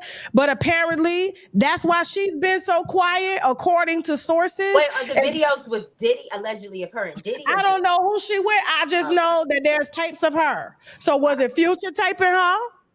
Was it what's the little young actor name? The little Idris Elba. Dancing Idris. Was it Diddy? Who got Steve Harvey's daughter allegedly in a tape? Is the question. The only person we knew around here that was taping shenanigans, and her hair looked like it had a lot of baby oil on it in the back, was Diddy. I said, oh no, absolutely not. Well, I mean, like father, like son. Justin Combs was dating her too. So. Yeah. That's right. Dated her. They both And did. she tries to kind of pivot when people try to bring that up to her, but yeah. Well, he dated Drea, the model. You know, My Holiness Can Be Deleted. Basketball Wives Drea dated both the son and Diddy at the same time too. I didn't know that. Okay. Oh, the pictures are online. Wow. But she got her legs wide open, breast open, and the son right there, and Diddy right there. They both going in it. Yeah. Wow. And we're gonna say allegedly in case it get too thick. But Sean, as you were saying. So public opinion, I get with Diddy. A lot of people don't like him and they want him to pay for so many other sins that he has committed. This is why when they do juries, they make sure that it's an unbiased approach, meaning that they don't know much about the person. It's not that they don't know them at all, but they just haven't been keeping up with the keep up.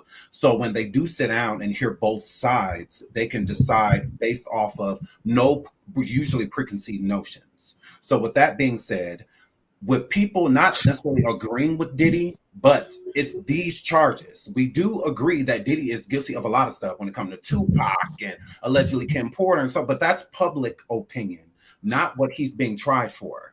What he's being tried for, and again, my opinion, I believe that the prosecution were more so worried about their conviction rate, than worrying about making sure that these charges stick and that he goes down.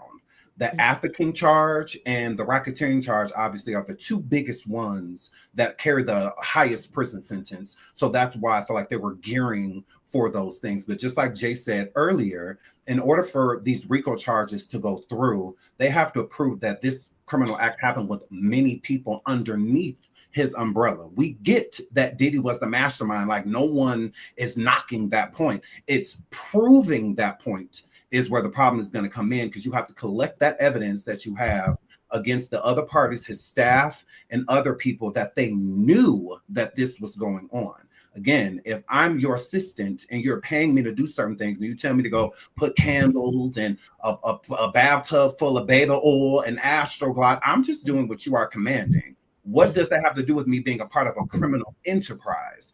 And I feel that that was the prosecution's job to differentiate that, and who knew that this was a criminal enterprise as they were doing these things, and who didn't. And I don't think they did a good job with that at all. I feel that they lacked in those areas. There's all types of holes in those stories. And I also agree with Jay when she stated earlier that Jane Doe was a terrible witness. Terrible. That she should have just been left completely out, just rock with Cassie, because Cassie, the longevity, the history that she has with him, the information that she came forward with. Again, they built this whole case surrounding what she wrote inside of a lawsuit. But then there's, error when it comes to that, because a lot of the things that Cassie stated in her lawsuit, she did not state in this trial. She did not. And she kept going back even while she was still married, to say that, Diddy raped her when they went for a closure date, but then later on that night she gave him some pussy. Yeah. And you could drop a pin when the prosecutor was doing the closing arguments, right? They had to kind of go through the summaries of each victim. So when they did Cassie, you could hear a pin drop when she said that, well, she was raped or assaulted. Sorry, no, this is YouTube. But then she went back. The same night. Knowingly went back to have consensual relationships with him. And so what they did in the trial, and again, I'm not saying they did a good job of it, but the prosecutor tried to bring on a psychologist to explain to the jury why in anyone's right mind would they be sexually assaulted, be all these bad things that, Sean talks about in his series and things like that.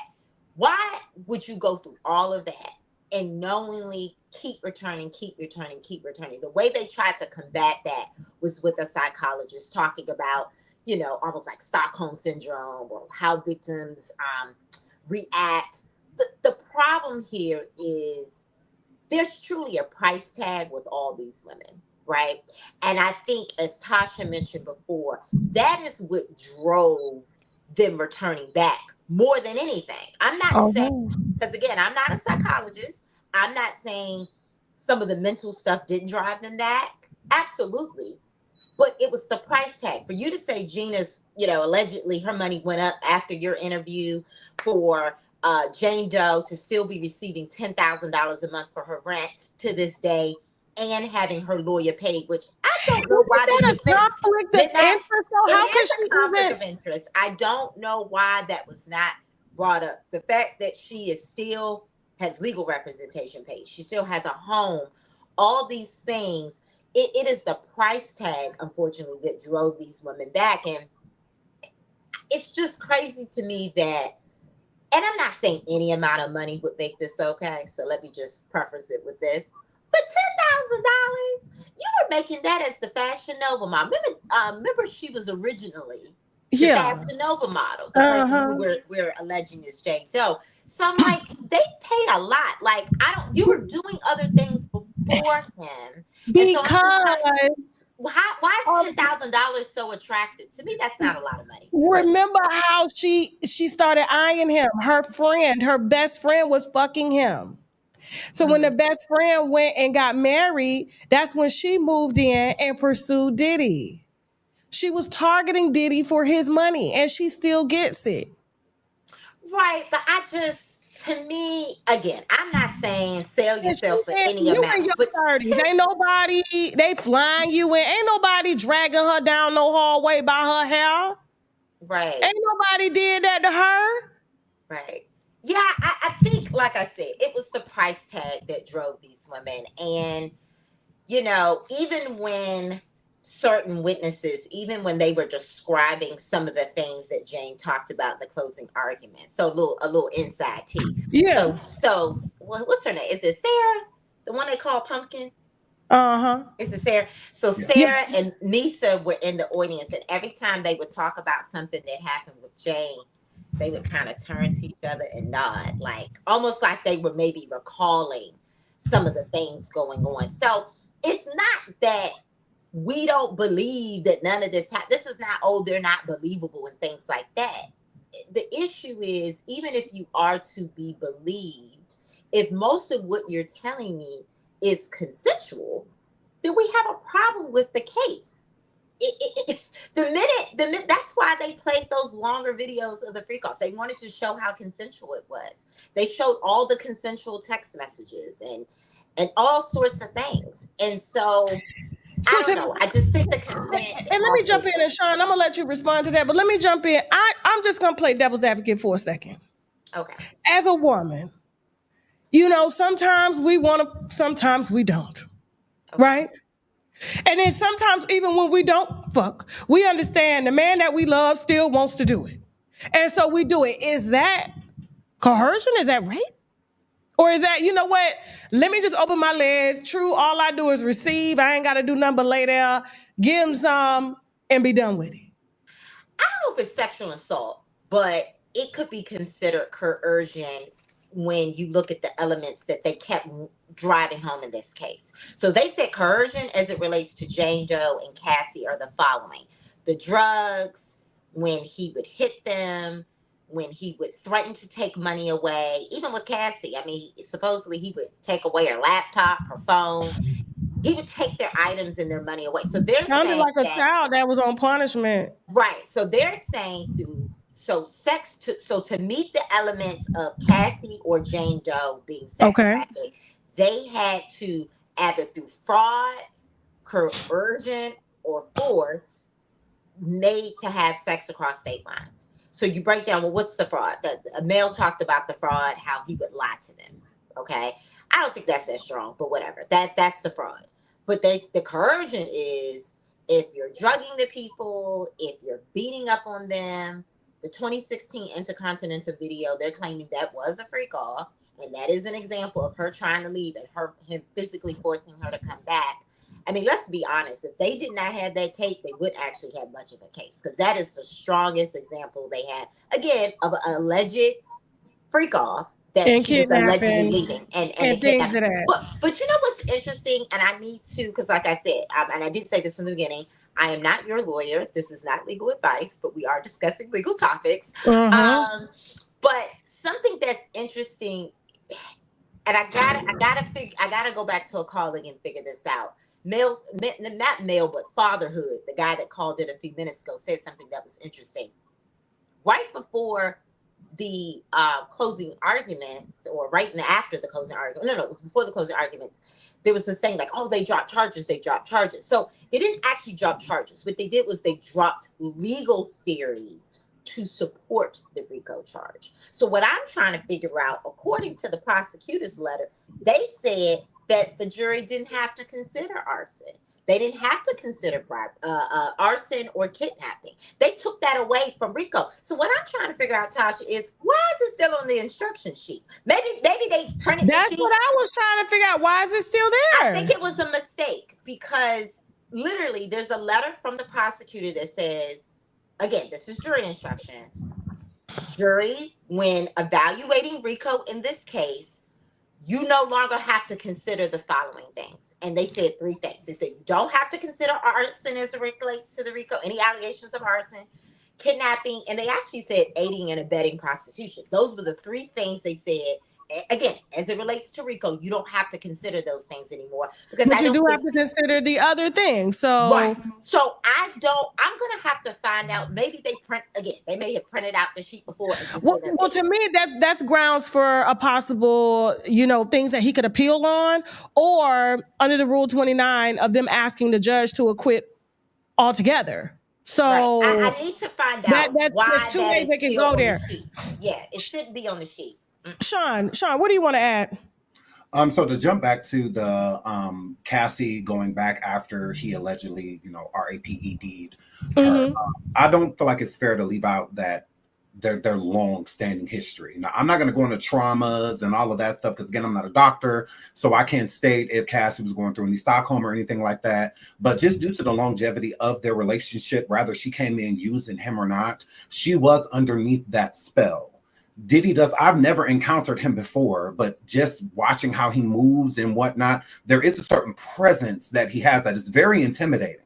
So I can definitely see her returning to do something when you have your life is set up through this man at this point. So he controls everything that goes on with you. So in her mind, she may have been going back and forth like, did he just R-word me or did he not? Did he just R-word me or did he not? And then there's also being thrown in there that she was with Alex at the time. So was this just a ruse so that Alex didn't leave her because he found out or had a clue that she had been dealing with him still after this, as he comes in as the heroic, Captain Sava when it comes to Cassie, because a lot of people do look at Alex like that. It's like the hero of the story. He came and he swept her off her feet and married her and had a family and whatnot, got her out of this horrendous lifestyle. But at the same time, Alex worked for Diddy.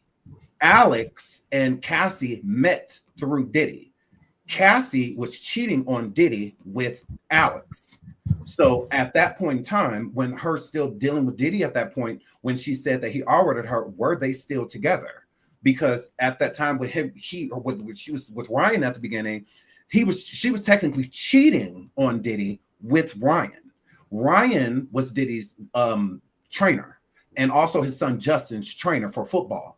And it went from that to Diddy letting Ryan train Cassie as well. And then their relationship allegedly brewed off of that. Alex? You mean Alex? Yes. Alex. Yes. Okay. Alex Okay. and Cassie. So then it's like Alex kind of ran away with the plug when it came to Cassie because he was that's how I look at it, he ran off with the plug. So at that point, was Cassie still with Diddy? So was she conflicted, at that point? Because she, in her eyes, like, I'm not supposed to be doing this. I'm not supposed to be with you, because she's left multiple times. Even while dating Kid Cudi, she was leaving her boyfriend, Kid Cudi's house, to still go do FOs with Diddy. So again, we have to, all of that has to be added in there. We can't just say like, oh, well, you get R-worded by somebody and you come right back. Well, look at the hotel video. If somebody does that to most people, they probably wouldn't return, but she did. And that is, to me, an example of Cassie going through DV. And I have to add another point. Was Cassie ever, based off of the testimony, was she ever really his girlfriend? I heard, based off from what I'm getting from the transcripts and everything, I hear a pimp and a hoe. Oh. That's what I got from it. Again, being the main B, with pimps and whatnot. I've said this before. They are abusive towards their prostitutes, and whatnot. Their escorts. They do all of the people that are working for the pimp usually wants to be at the top, of the totem pole. We've heard examples of her being jealous of Kim Porter on the stand, somebody that wasn't necessarily treated how she was. She was given the keys to the kingdom, and Cassie seemed as if she wanted those same set of keys, but Diddy was not offering it to her. So it seemed that at times she was desperate to make herself matter more. So again, all of those things have to be factored in. Was this even a relationship at this point when the same charges that they're trying to charge Diddy with, they have given Cassie immunity for? So you can't look at Diddy for being guilty and not look at Cassie the same way. We have to look at the charges Diddy has, not public opinion of all of these crazy, outlandish things that he's done to me. But we know Diddy needs to pay. We get that. But it has to be done properly. It has to be done the right way. So again, when it comes to Cassie and that situation, it is a horrible place to be put in, a horrible predicament to be put in when you do feel that you have been R-worded, because it's all up to you and your body. If your body is telling you this is not right, this is not something that you want, then to me, you are being violated. But if your body's telling you something else and you're just kind of unsure within that moment in time, then I guess it's still kind of like up to you, to figure out what actually transpired. And she may still be confused by that, or she could have just been using that as a crutch within this case to make his charges seem more heinous. At the same time, you can look at it from both sides. And thank you. Those were some good points. And I did want to add, because I forgot to add this major point when it came to Gina. So Gina calls me when the indictment comes down, and she's basically asking me to pay her. She said she wants to do a second interview, but I need you to pay me. I said, Gina, we don't pay. And then she was like, but I need to be paid. I said, no, we can fly you in. She said, but I could fly myself in. She said, I'll fly myself in, just pay me. So at that moment, I was like, no, I'm not paying her. And why does she want to be paid? Because she is trying to use that as leverage, in my opinion, to say that everything that she said on my platform that I paid her to say, that it wasn't true, so that they could discredit that interview that the feds were already looking at anyway, because that was full testimony. And so to hear that she disappeared, I'm not shocked, because like I said, she told me personally, the only reason she was sitting down with me was because Diddy cut her off financially.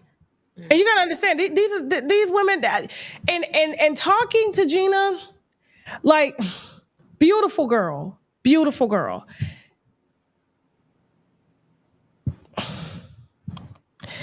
don't like to say, just because a person has a certain job that they may not be intelligent, right? Because I've seen people, servers at Waffle House, and when I was a manager, if a server told me they worked for Waffle House, I wouldn't give a damn if it was a 5-star restaurant. I hired them because their memory was a lot sharper than somebody coming in off the street that just wanted to serve or served in other restaurants. They just moved a lot faster. You know what I'm saying? They were just a lot more attentive. They getting coffee, they getting juice, they doing a lot of things. Whereas one server that came from another 5-star restaurant was slow as hell, just slow. So I don't like to use that, but Gina was probably talking to her intellectually was like watching paint dry. So you just feel like you didn't have a lot of options. No, she didn't have a lot of options. She's a beautiful girl, but like, this is, how big does it get? And like they said, Cassie had stated to one of her friends, like, she had quoted, Jay-Z's taken, so where would I go? Who else would I date? Who's bigger than Jay-Z at that point in the entertainment world? And so when it comes to Gina, and like I said, Gina definitely wasn't all there, because she wanted to party when she was in Atlanta on our dime. And she asked me to watch her baby. I said, Gina. Wow. It's interesting that something that, again, I just like to get inside to just things that I go ahead. Then we're going to take a caller real quick. We're going to take a caller, but go ahead, make it quick. Sean said something about Diddy's presence. And it is interesting because I wasn't even that far away from him, but there is something about his presence that pulls you in. Even the judge seemed a bit mesmerized. At the end, he said, I've never heard a judge in a federal criminal trial. Oh, how you feeling? How you doing? You doing okay? there is something about him, whether it be man or woman, that pulls you in and does make you feel a certain way. So I say that all to say that I'm not saying there's nothing to the psychology claims, like Sean says. I do think there's some psychology in there that pulls the women in. But when you look at all the evidence that showed that so much of this was consensual, when it shows that they went back so many times, I think, again, that is what's going to create reasonable doubt in this case. And if there is a hung jury, because again, we talked about this in the first half of live, you have to have 12. It can't be 11. It has to be 12. So we got 5 charges, 2 for Cassie, 2 for Jane Doe, and 1 Rico. We got 5. We got to get 12 people on all 5. I don't see that happening. Now, let's say we get 12 on 1. He's still found guilty, but obviously he won't do as much time. And as Tasha K said, he'll probably appeal it. And so it should be interesting to see what happens. I don't know if we're going to get any more intel about the jurors, but they definitely said juror 25, the gay white 51-year-old PhD. Because he not part, and I want to talk about the gay products with Tushar and how they get down. I know you probably ain't. I don't know. We ain't gonna assume, but like the 51-year-old white male that's a gay man that's juror is having issues with the intent to distribute sex party versus sex party. You know what I'm saying? Consensual versus consensual. We're gonna take a viewer's call right quick. Who's waiting? Kiki, what's your sorry, where you calling from, Kiki? Hey, I'm calling from Florida. Okay, shout out to Florida. Okay. What do you want to say? You want to give comment? You want to give a comment or you want to ask a question? I want to give a comment.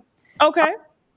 I'm reading the chat, right? The comments in the chat, and I don't think that people realize how karma works, how reaping what you sow works. Like at the end of the day, from the naked eye looking at this case, it does look weak unless you literally go into the legalities of it and see, okay, if you piece this with that, then I see how they can get to that. But if you look beyond what's going on now, saying that the case is weak, before this trial started, the internet was in an uproar. Oh, he did this to rest in peace Pac and Biggie and Kim Porter, which we don't know, we're not there. However, if he did what we assume he did, we don't get to choose when we pay or how we pay. But what we put out there, 90% of the time we get it back. This case, so you're saying this is a spiritual war, pretty much. I mean, to me it is. I'm not religious by far. I've lived, but I'm very spiritual. And I believe, like, I've seen some people do the worst things in life, go through 20, 30 years later. One little mistake can change your whole life.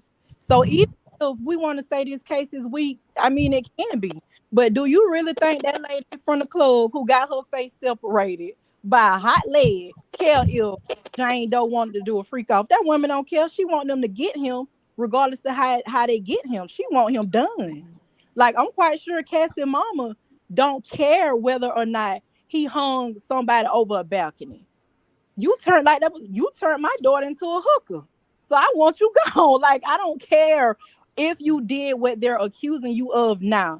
If you did what people assume you did, then yeah, you're going to have to pay one way or the other. It may not seem right because, hey, he didn't do this. This wasn't so bad. Like the last caller say, well, just passing the blunt can't be distributing. Well, sir, put the dope down. You won't even have to worry about it. But at the end of the day, in the eyes of the law, you're going to jail if you get caught. Like, it may seem small. However, you have to think about what you put out there. Eventually, you will have to pay for that.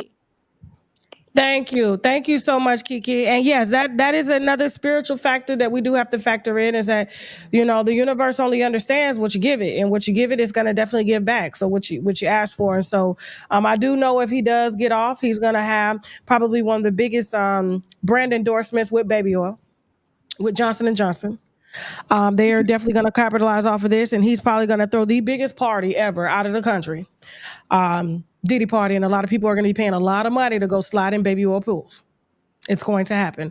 Okay, we got another caller real quick. What's your name and where you calling from? Hi, my name is Fax. How you doing? I'm good. How are you? And where you calling from? I'm calling from Texas. Okay, shout out to Texas. What do you want to? What thoughts do you want to give on this trial? Do you think he's gonna? You think he's gonna get time, or you think he's gonna get off? I don't think that the case is strong enough. I mean, Okay. he's been painted a picture in the media, and we all believe that he should be under the jail for the things that the media has been displaying about him. A lot of people have been saying that he's been sex trafficking children. They saw children at the parties. They're going on interviews talking about they children, but none of this is coming up in the trial. Where are all these people? Why weren't they called as witnesses in regards to sex trafficking? Because that would be clear, that he was sex trafficking. There's children, they're involved in sex acts. I mean, I'm not seeing it. I feel as though the case is weak. They didn't provide enough evidence to prove that this man is trafficking anyone. I mean, from what I'm hearing, these are people that are escorts.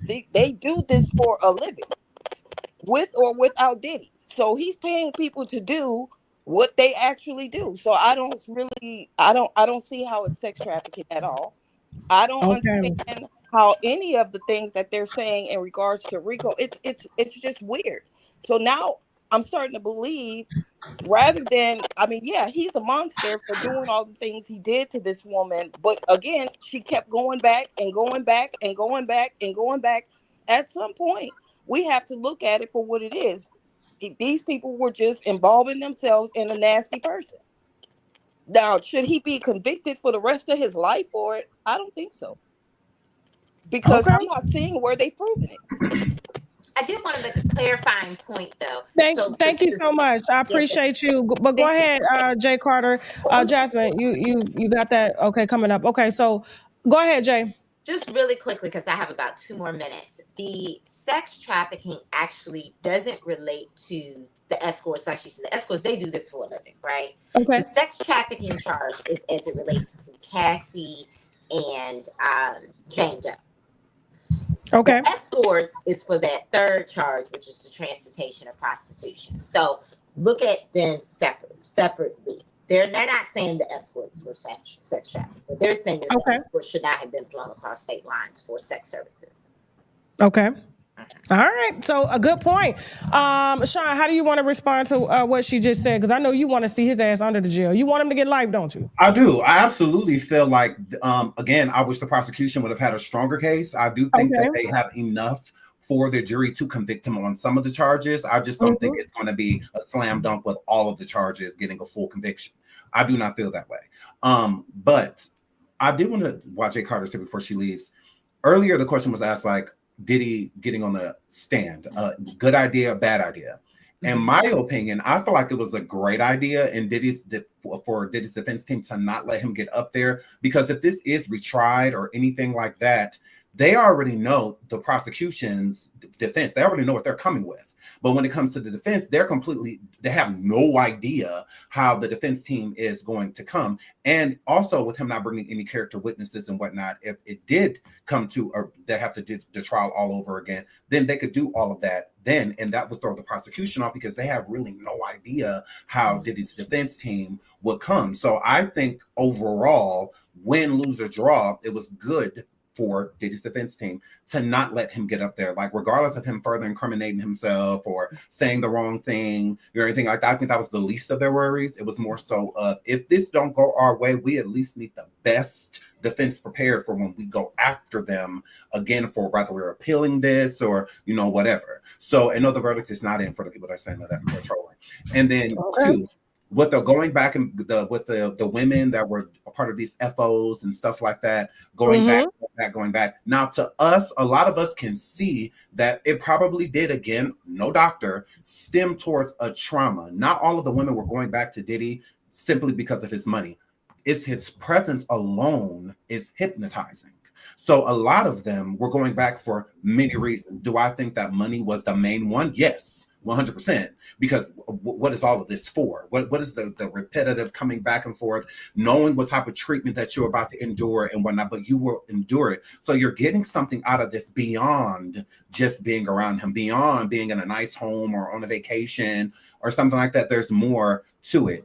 Why this keeps getting brought up is because, again, the jury does not follow these stories how we follow these stories in the public. So when they're hearing that these women are going back and back and back and back, they're going to be thinking in their mind like, okay, well, why did you go back? And they're not going to say something like, oh, Stockholm syndrome. And, oh, well, they probably did. They don't know the background of these women. They don't know how long Cassie and what she endured and how he did basically groom her into becoming a madam, because in my eyes, that's what Cassie was. Cassie was a beautiful, glorified madam. That's that simple. Now, do I think that was her intention? No, I do think that Diddy transformed her into that and transformed her into the mouthpiece. Like, I look at Diddy like Nino Brown from the movie New Jack City. He made all of these things were going on, but he made sure that he wasn't touching them. So when all of the drug deals and all of that stuff was happening with Nino, they can never catch him because he always had other people doing these things for him, which would bring in Rico, the assistants and people that worked at his clubs and the apartment buildings and stuff that he owned. They were doing a lot of illegal things. Now, those people, you can't convince me that when the raids were happening, them bagging up stuff, what you're doing is illegal. You know what you're doing is wrong. Whether it's in an apartment building, a convenience store, all of this is wrong. But in Diddy's case, with the racketeering charges and the RICO charges, his employees, it's easy for them to say they did not know what was going on, that they did not know that this classifies as a crime, that this is a federal crime that they are committing when their boss is telling them to book a hotel room, when their boss is telling them to make sure that there's candles. And like, how can you put and I don't think that the prosecution did a good job in differentiating the two, so that we can see caught red-handed that you knew, Christina, that this was happening. The only one that did was Cassie. Cassie knew that this was criminal and the things that she was doing. Diddy could have did it himself. He could have found people himself. He made sure Cassie did everything. That's how I feel that Diddy should go down these charges, because he did know that he was running a criminal enterprise. He just had his employees in the dark. So a lot of them were in the dark. But I do things like Christina, I think she knew what was going on. Of course, Christina knew. Of course. But if my boss asked me to do that shit and he paying me $200,000-$300,000 a year, what do you need? What time do you want me to slip and slide on the baby oil into the room? Okay. Right. Seriously, that's a part of what I'm supposed to do, is serve my boss, and I'm serving my boss. Jay Carter, do you have to go? Yes, I have to go, but I wanted to just thank you, Tasha, for doing your own live coverage of this. I do consider you now one of the big media resources. Like I said, you may have started very small, but the fact that they are always taking your stuff, quoting your stuff, repurposing your stuff. Yes, you have made it. We appreciate what you do with your edutainment, as I call it. Yes. As I said before, right now I'm a law professor. I host the Black Lawyers Podcast. If you guys are looking for an attorney, you can go to theblacklawyers.com, the Black Lawyers Podcast. We have a free directory so that you can look for an attorney. We have a podcast where we bring on lawyers, judges, celebrity advocates in the law. So please check us out. I'll definitely make sure your team knows my schedule for tomorrow, so I can maybe plug in a little bit tomorrow. Thank you. I'm back and forth between New York and DC because you just never know when it's going to drop. But definitely, I will stay tuned in for your winos for sure. I appreciate you, and we'll see you tomorrow. Thank you so much. As we're watching the jury, shout out to Jay Carter at the Black Lawyers Podcast. We will definitely be in contact. Stay right there, Sean. We're going to load up some of the footage from the male sex workers that we interviewed, okay? And so I definitely want to hear from the viewers. I want them to give commentary on the particular coverage. A lot of people didn't even see this, and so they don't even know that this exists, okay? And so we're just going to take a few moments. We're going to reset. We're going to upload those clips of these sex workers that actually worked with Diddy for many years and multiple times. One was dedicated to Cassie for about 8 years, and actually he is about to sue Cassie in about 5 days. And so we're going to hear from him when he comes back, as well as the other sex worker. If you are a TashaKLive.com subscriber, you've already seen this, or you should have, on the platform, and how just extensive and how graphic some of these sex sessions would go. Okay. And so we're going to exclusively put them out now on YouTube. Okay. And so because it was slated only for our private site, and we'll be right back after the break. We got some sponsors we need to brag about, which means boldly raise a glass to Hold Backstage. We'll be right back. Okay. Let's go. Without you. I don't know where you'd be either.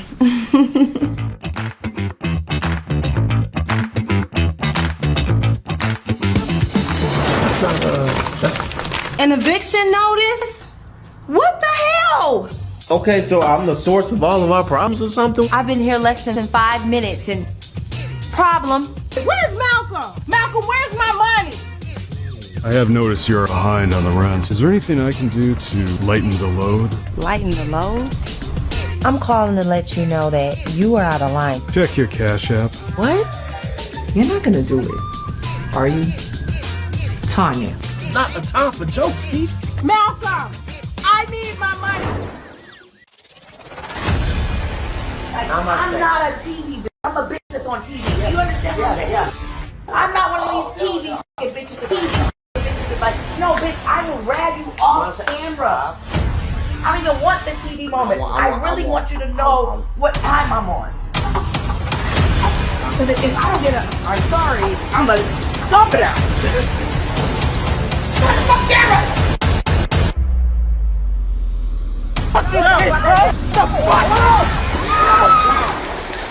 They almost took me down. They was too heavy.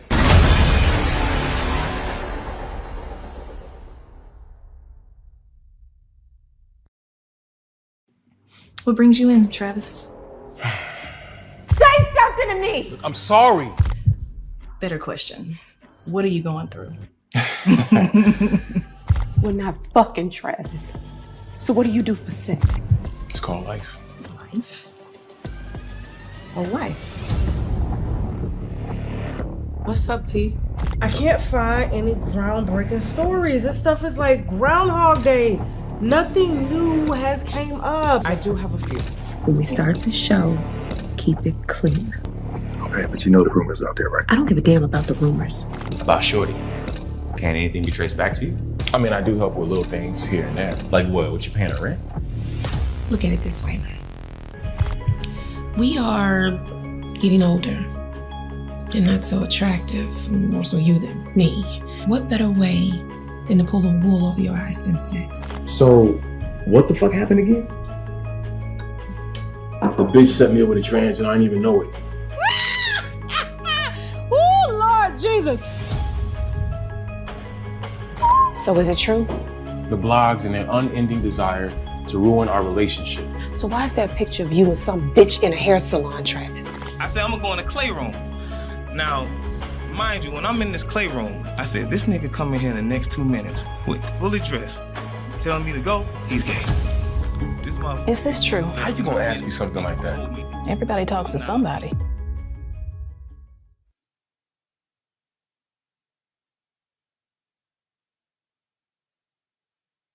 We're back. It's hot, Mike, because we're talking to people behind the scenes, so I apologize about that.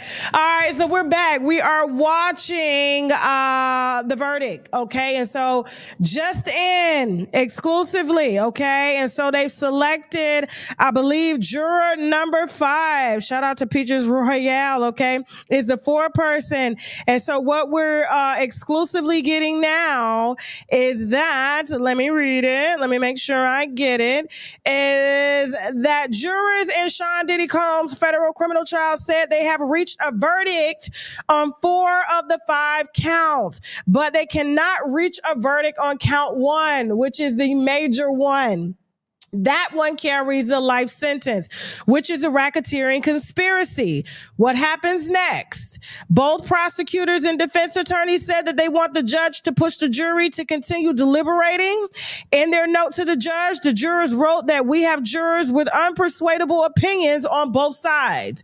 That's a good thing for Diddy right now. I'm sure he's happy to hear that.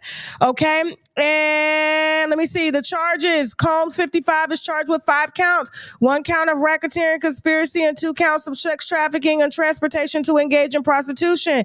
If found guilty on the most serious charges, he could face up to life in prison. Okay, and so count 1, as we've all said, is not. They didn't have a strong case for it, in my opinion. Sean, come on back up here. How you doing, Sean? I'm doing great. Did you hear what I just read? Yeah, I'm reading it too. CNN, they're live right now. I'm discussing it. Again, prosecution, they did not do the best job with this count. So it is going to be hard. It's not going to be an easy decision to sit there based off of the evidence that they have. I think it would have been easier if it was a true slam dunk. If it was a true slam dunk, then they would already be, the verdict would be fully in. They would be ready to announce it. And then on both sides, it's a good thing for Diddy, but a bad thing for him too. Because that means that if cooler heads have to prevail and come in, I think that I just don't see them finding him guilty. And I wanted to, as much as I want. Well, obviously they haven't. They haven't. I don't think that they will. I don't. Which is unfortunate. And the other charges are kind of basic. Did he do this? Yes or no? Right. Yes. Like I said, as a juror, if I'm going by the law and it's low, like Jay Carter was saying, it's kind of low hanging fruit. It's easy, distribute, digit, transport for sex. That's yes. Okay. But for the racketeering conspiracy, that this was a criminal organization, when this was done in his bedroom, this was his private life. And there were all sorts of theories and conspiracies out here that all these other celebrities were invited into Diddy parties, and the only one that we have confirmation on is Kanye. Yes. Oh, not Kanye. I think that this charge that they're having the issue with is the only charge that I feel that Diddy would truly try to appeal. I think this is the charge that I'm going back to court. Like, no matter what, if he gets found guilty of this, he's definitely going back to court as soon as possible to appeal it. This is another reason why I feel that the jury just may go with, not guilty on this life sentence charge, because with what prosecution brought forward, does he deserve to go to jail for the rest of his life based off of a conspiracy? That's weak. Conspiracy, not he actually did it. They're saying that he intentionally or unintentionally conspired to do that. And if they don't win on that, I'm telling you, they failed. The prosecution has failed. And it already seems like that. Who are they going to convince to come in now to change their mind? No one. They don't have anyone that could come in because it's over. At this point, this is why they should have went hard on this charge instead of going hard to prove to us that he is a freak. Like, we get it, he a freak, he get down like that, he's sweet, right? That boys, girls, everybody, monkeys, dogs, all of, like, we get it, okay? But did you prove that he needs to go to jail for the rest of his life based off of a conspiracy of a criminal organization that you are taking small bits of information and off of a witness? Because don't get me wrong, I'm a huge fan of Cassie, but I don't think that her testimony, it's the cross-examination to me that really has the jury conflicted. Because Cassie could have gave up a lot of that information prior to being cross-examined. If she just would have been honest about it, like, there were certain things that happened. Cassie did state on the stand that she treated people a certain way, and she regrets how she was treating people and whatnot. And when those audios came out of her threatening people's lives and stuff like that, I can only imagine what she did to other people and whatnot. So I don't think that Cassie's testimony was strong enough to state that this is Rico. Let's convict him of Rico based off of Cassie's lawsuit and her testimony. I just don't feel like it was enough. I got to get Mel back on the line because he's down there and a verdict has been reached. I don't think that they're going to be, I don't know, it's almost, it's 5 p.m. now, so this verdict won't be probably read until in the morning. What do you think? I'm agreeing. I think that it'll be in the morning because it is first. And we'll be live. Jasmine, we got to get up 9 a.m. Okay, we gotta get 9 a.m. We gotta be outside the courthouse. I need Mel. I need everybody back on. Listen, Sean, stay here for a second. Hey, our guests, wait backstage. I want to play some footage. Okay, whose video are you bringing up first, Jasmine?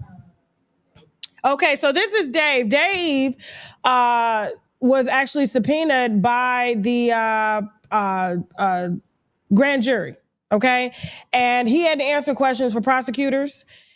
In his defense, he claims that he did not say the things that the prosecution wanted him to say in terms of, saying that all of this was forced and that, Cassie looked forced.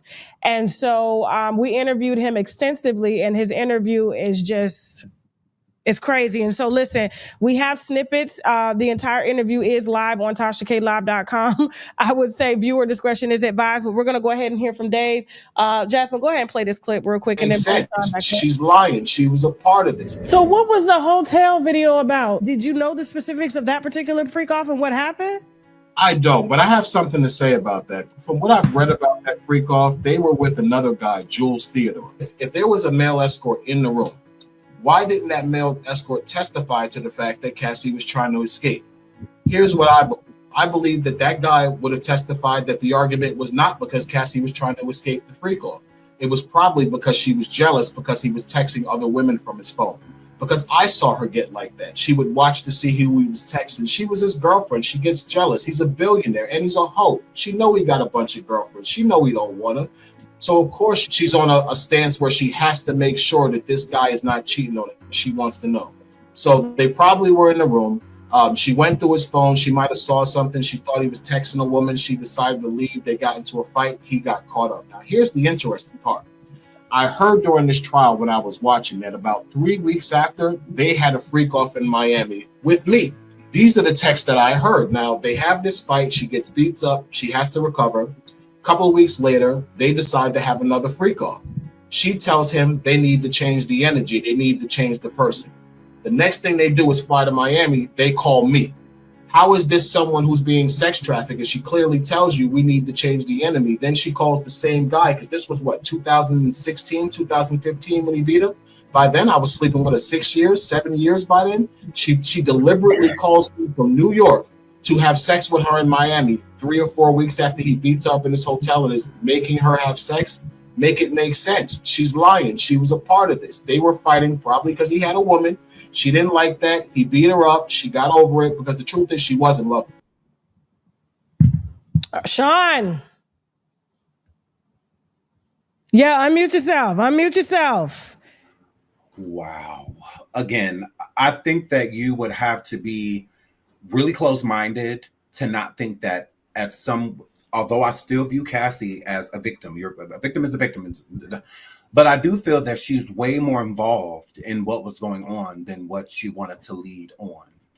Cassie is not innocent when it comes to a lot of these situations with these FOs and also organizing the situation so that it benefits her the most. She was definitely benefiting out of all of these situations. And I think that she would have continued. I think the only reason Cassie stopped doing it is because of the image. Everyone saw that she was with Alex when she had got married and whatnot. I think that was the main reason why she's like, okay, well, I truly can't do this anymore. But I don't think that stopped Cassie from wanting money. I don't think that did that. And Diddy had been taking care of her for 10, 11 years. And you don't want that to go away. Alex, her husband, he doesn't bring in much money. So with that being said, I think it's probable cause for Cassie to go after Diddy for financial compensation when you're used to living a certain lifestyle and having more children, financial woes. She's been taking care of people like her mother and whatnot for a very long time, which gives more incentive for her mother to push her back to Diddy, which she did. You know, with people like, oh, well, you know, Cassie's mom, you know, this is justice for her. It's like, how? When you were encouraging your child to go back to this individual, knowing what was going on. Well, we know what background her mammy comes from. We already know. We already know, girl, where you gonna go? Yeah. What you gonna do? You can't stay here, baby. So you got to go do what you got to do. Your mama sold a little pussy. Everybody sold a little. I done took a few slaps. Get your ass down there now. Listen, let me hear from one of the viewers. Who's waiting backstage? Queen Lovebug. So the verdict is in. They can't agree on the Rico conspiracy, but all the other counts 2, 3, 4, and 5, I believe they reached a verdict on. How do you think this is gonna go?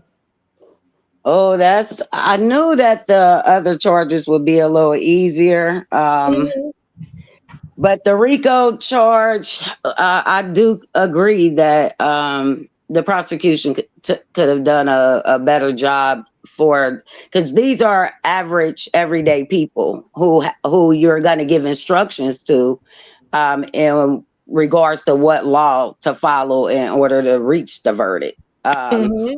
And it could be pretty difficult we have 12 different people, 12 different personalities and opinions. So that's very difficult. If you just pull 12 people that you know together, who has knowledge of the case. Like I can't say that I can pull 12 people together that's gonna all agree on the same thing. I think that maybe some jurors may think like the bribery charge with the hotel. I think that's pretty obvious because he paid the $50,000. Well, he actually paid $100,000 to the manager as well as the guy that testified. Okay. So that's obvious. But it has to be two. They don't have to be the same two. It could be any two. Me, myself, I can see two, but I'm just one person. That doesn't mean that. Guilty? Do you think guilty or not guilty? Real quick before we move on to the next caller. I say guilty, but as far as the jury goes, I don't think that they will find him guilty. Okay. All right. Thank you It's so gonna much. take a lot of persuasion.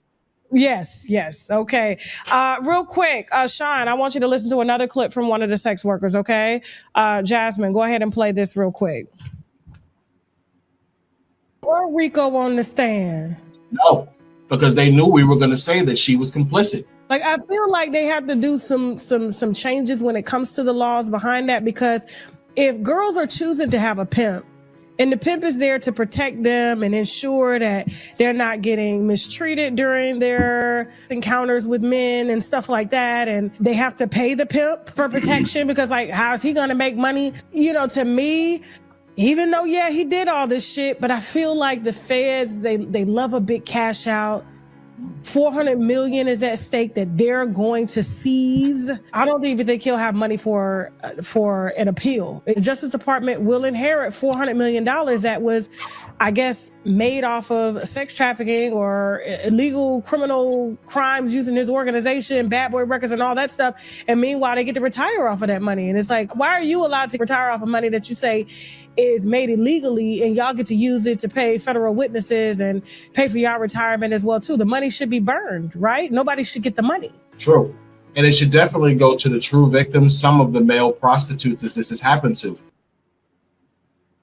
Sean, and to the viewers, Sean. So Dave exclusively told us today that he is about to sue Cassie in 5 days.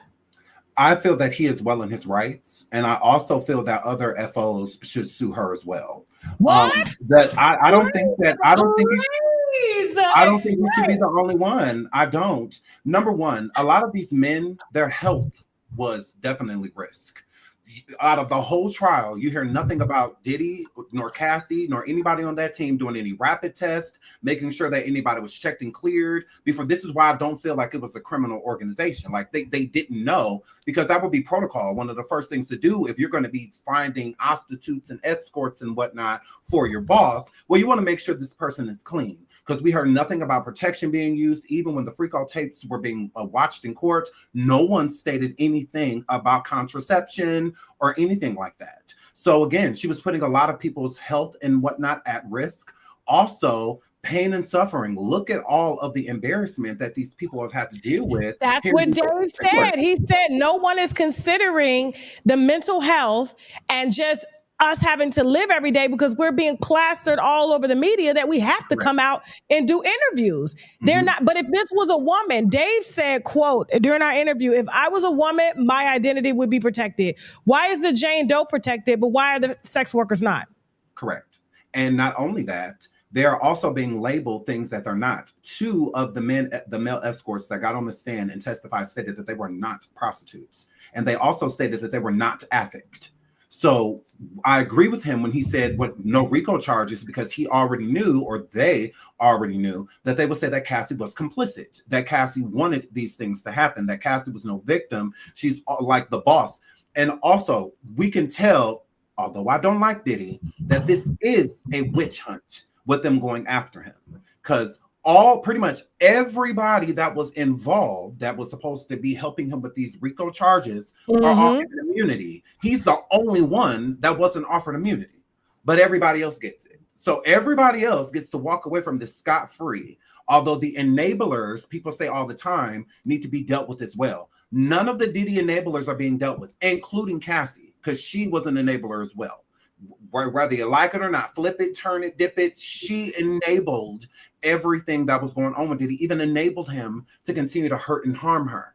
Again, that hotel video, you returned right after that, regardless of him dragging you back to that room, you still came back on your own 2 feet. You still walked back to him willingly.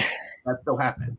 In our interview that we did exclusively with Dave, the one who claims he serviced Cassie for 8 years and ended up getting her pregnant, said to me in his interview on TashaKLive.com exclusively that there was a time where he felt like Cassie sexually assaulted him because she called him over knowing that her period was on, did not disclose that her period was on, made sure the lights was off during this particular encounter, and then came all over him. And then when he woke up, he said it looked like a crime scene.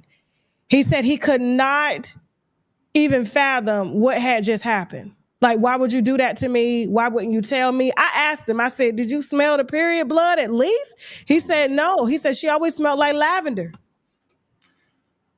I mean, again, trauma. If he views that as an essay, why? I mean, I can't knock him. I can't tell him he's wrong. Just like with people with Cassie. Cassie said that she was R-worded by Diddy. So since she said that, we can't tell her that she's wrong. It would be being insensitive to say, oh, no, that didn't happen to you, Cassie. But there is a different standard when it comes to men.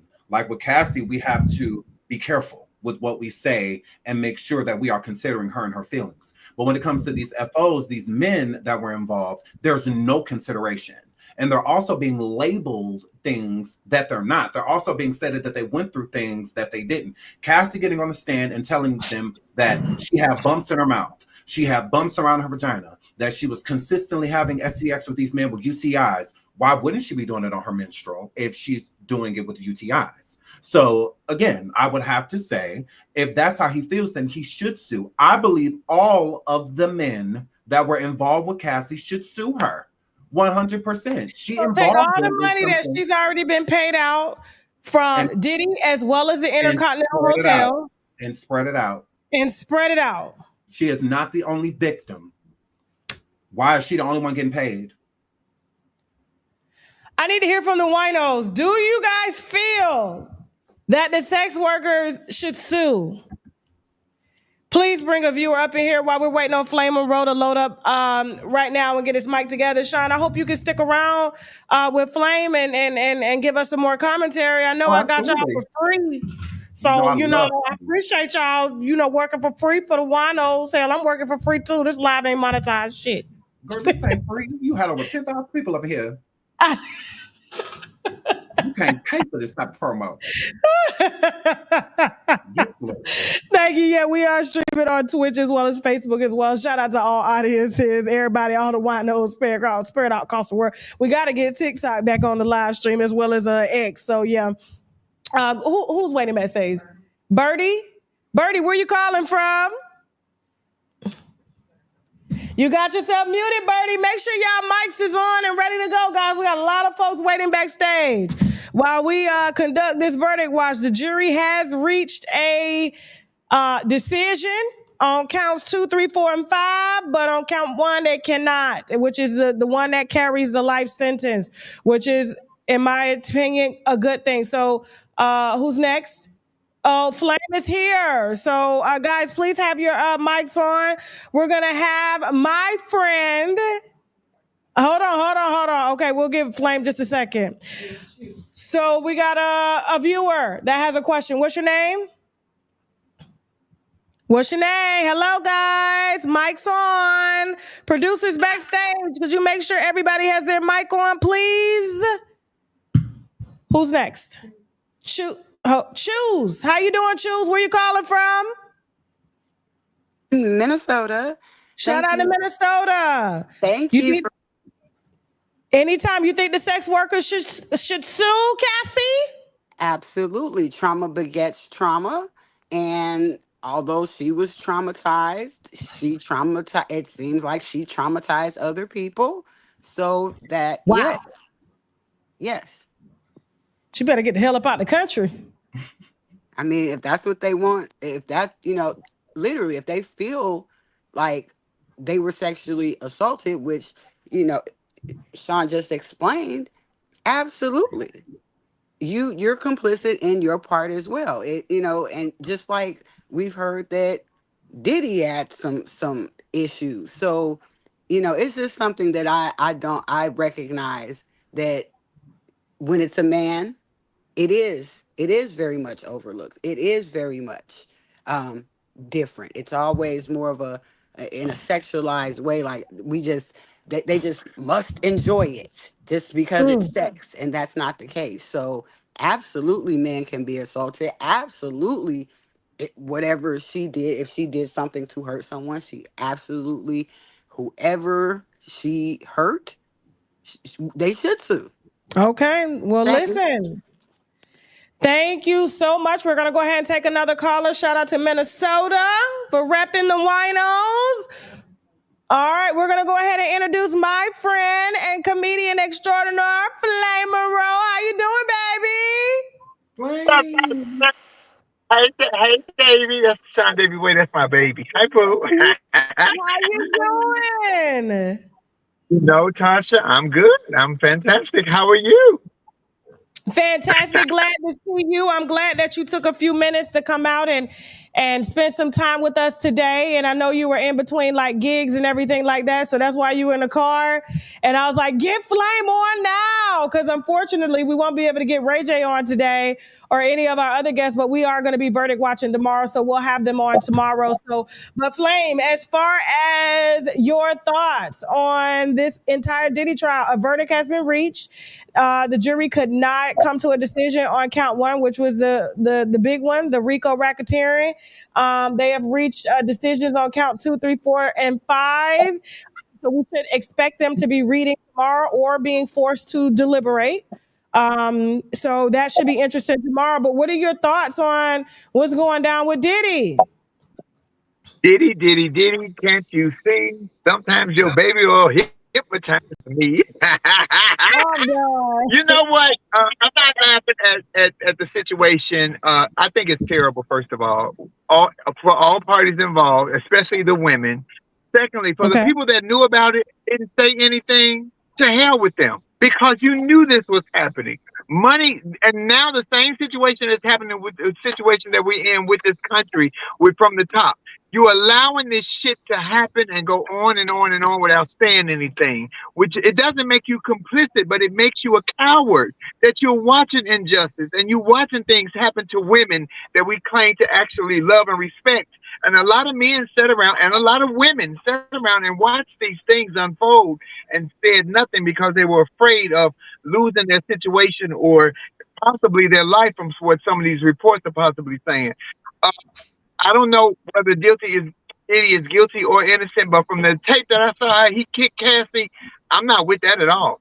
Men don't First of all, you're gonna fight a woman, but then for you to kick her repeatedly, and we saw this, you can't not unring a bell. If they lock his ass up, they lock his ass up. That's how I feel. And I don't want to see the trial. I want to see the tape. I want to see who's on the tape. By the way, when tape number 17 dropped, that was not me. That was AI. That was not me. That was AI. I want to see the tape. What was they doing up in there? So, Flame, you've been in Hollywood a long time. You done been around the big ones, Dave Chappelle, everybody. You ain't never been to no freak off? First of all, Dave don't do freak off parties. And no, I have never been to a freak off. Have you freaked off on your own, though? Now, you get in my business, Tasha. Get out my business, lady. Get out my business, lady. Girl, get out my business. Look at her. Sean, get your girlfriend. Get your girlfriend, Sean. Like, do you think juror, 25, the gay white man, do you think that he is more so a team Diddy because he sees a lot of Diddy himself, like a fellow gay, or? No, see, now that's where it gets a little cloudy for me. I don't want to say that all gays agree with each other. As you know, most of the gay community don't even agree with my point of view, especially when it comes down to protecting and defending a biological woman. So I'm not going to say that, because then that's just putting them all in a box. I just believe that Diddy's lawyers threw enough doubt in it to say, hey, we're not sure. That is where he is paying these lawyers the big bucks, because all you have to do is plant a seed of doubt to say, I don't see it like this, and you can win. He's paying great money to make these lawyers throw seeds of doubt in these judges' minds so he can get off on this case. And he may get off. Okay. Well, listen, we got an update. I want to read to you both. The judge is now addressing both sides' proposals. So the judge is back on the bench now. This is updated about 4 minutes ago, addressing both the prosecutors and defense attorneys' proposals on how to move forward. The government has asked for a modified Allen charge. Okay. The defense says it's too early for that, and they seem to want more gentle language. An Allen charge is a set of instructions that ask the jurors to re-examine their own views and opinions in order to reach a decision. So basically, they're trying to force the jury to make a decision. What do y'all think? I think that they're indecisive. I think it's 5 against 6, 4 against, like, I think it's like more so closer to an even number. They said it's 8 men and 4 women. Yeah. So, like I said, I think everybody agrees. Yes, him beating Cassie, him doing drugs, him flying prostitutes in and stuff. Those are basic things. But the conspiracy, I just don't think it should have been a federal case. That should have been something that was handled at the state level. Flame, what do you think? I think they're trying to do it on a federal case, because I do believe that if he gets off, I believe that Donald Trump will pardon him. I believe that in my whole spirit. When he said that about a week or two ago, that if Diddy got off, they asked would he pardon him. I've seen older tapes when Trump was a younger man and he was hanging out with Diddy. There's no telling whether he is on the tapes or not. We don't know. But I do believe that he may pardon him, because they hung out. They were buddies. They might know secrets about each other. It is coming from way up high. I hate the fact that a lot of young women will see that and see the things that happened to Cassie and so many other women. And if he gets off, they'll think that that's okay, that that's the way life is. That is not the way life is, unfortunately. But if he gets off, it's sending a message to so many younger women and men that this is how the way life works, which is not. That's a heavy one. I wish I would have been to a Diddy party. Cassie got paid. Do you feel Tasha, huh? Women are freaky. Let me say, some women are very freaky. Some women are very freaky. Let me say that, because they always say it's just a man, it's just a man. And she got paid, and I don't care that she got paid. Abuse is still abuse. Pay me, but don't kick my ass. Pay me, but don't whoop me. Pay me, but don't make me feel less than. Treat me at least as not, if I'm not your equal, at least treat me like that publicly. But he humiliated her not only publicly, but privately. And unfortunately, we saw those tapes. You cannot unring that bell. I don't know what they're going to do, but I do believe Trump's going to pardon him. If I was Diddy, when Trump said he was going to pardon me, I would have been out in 3 days.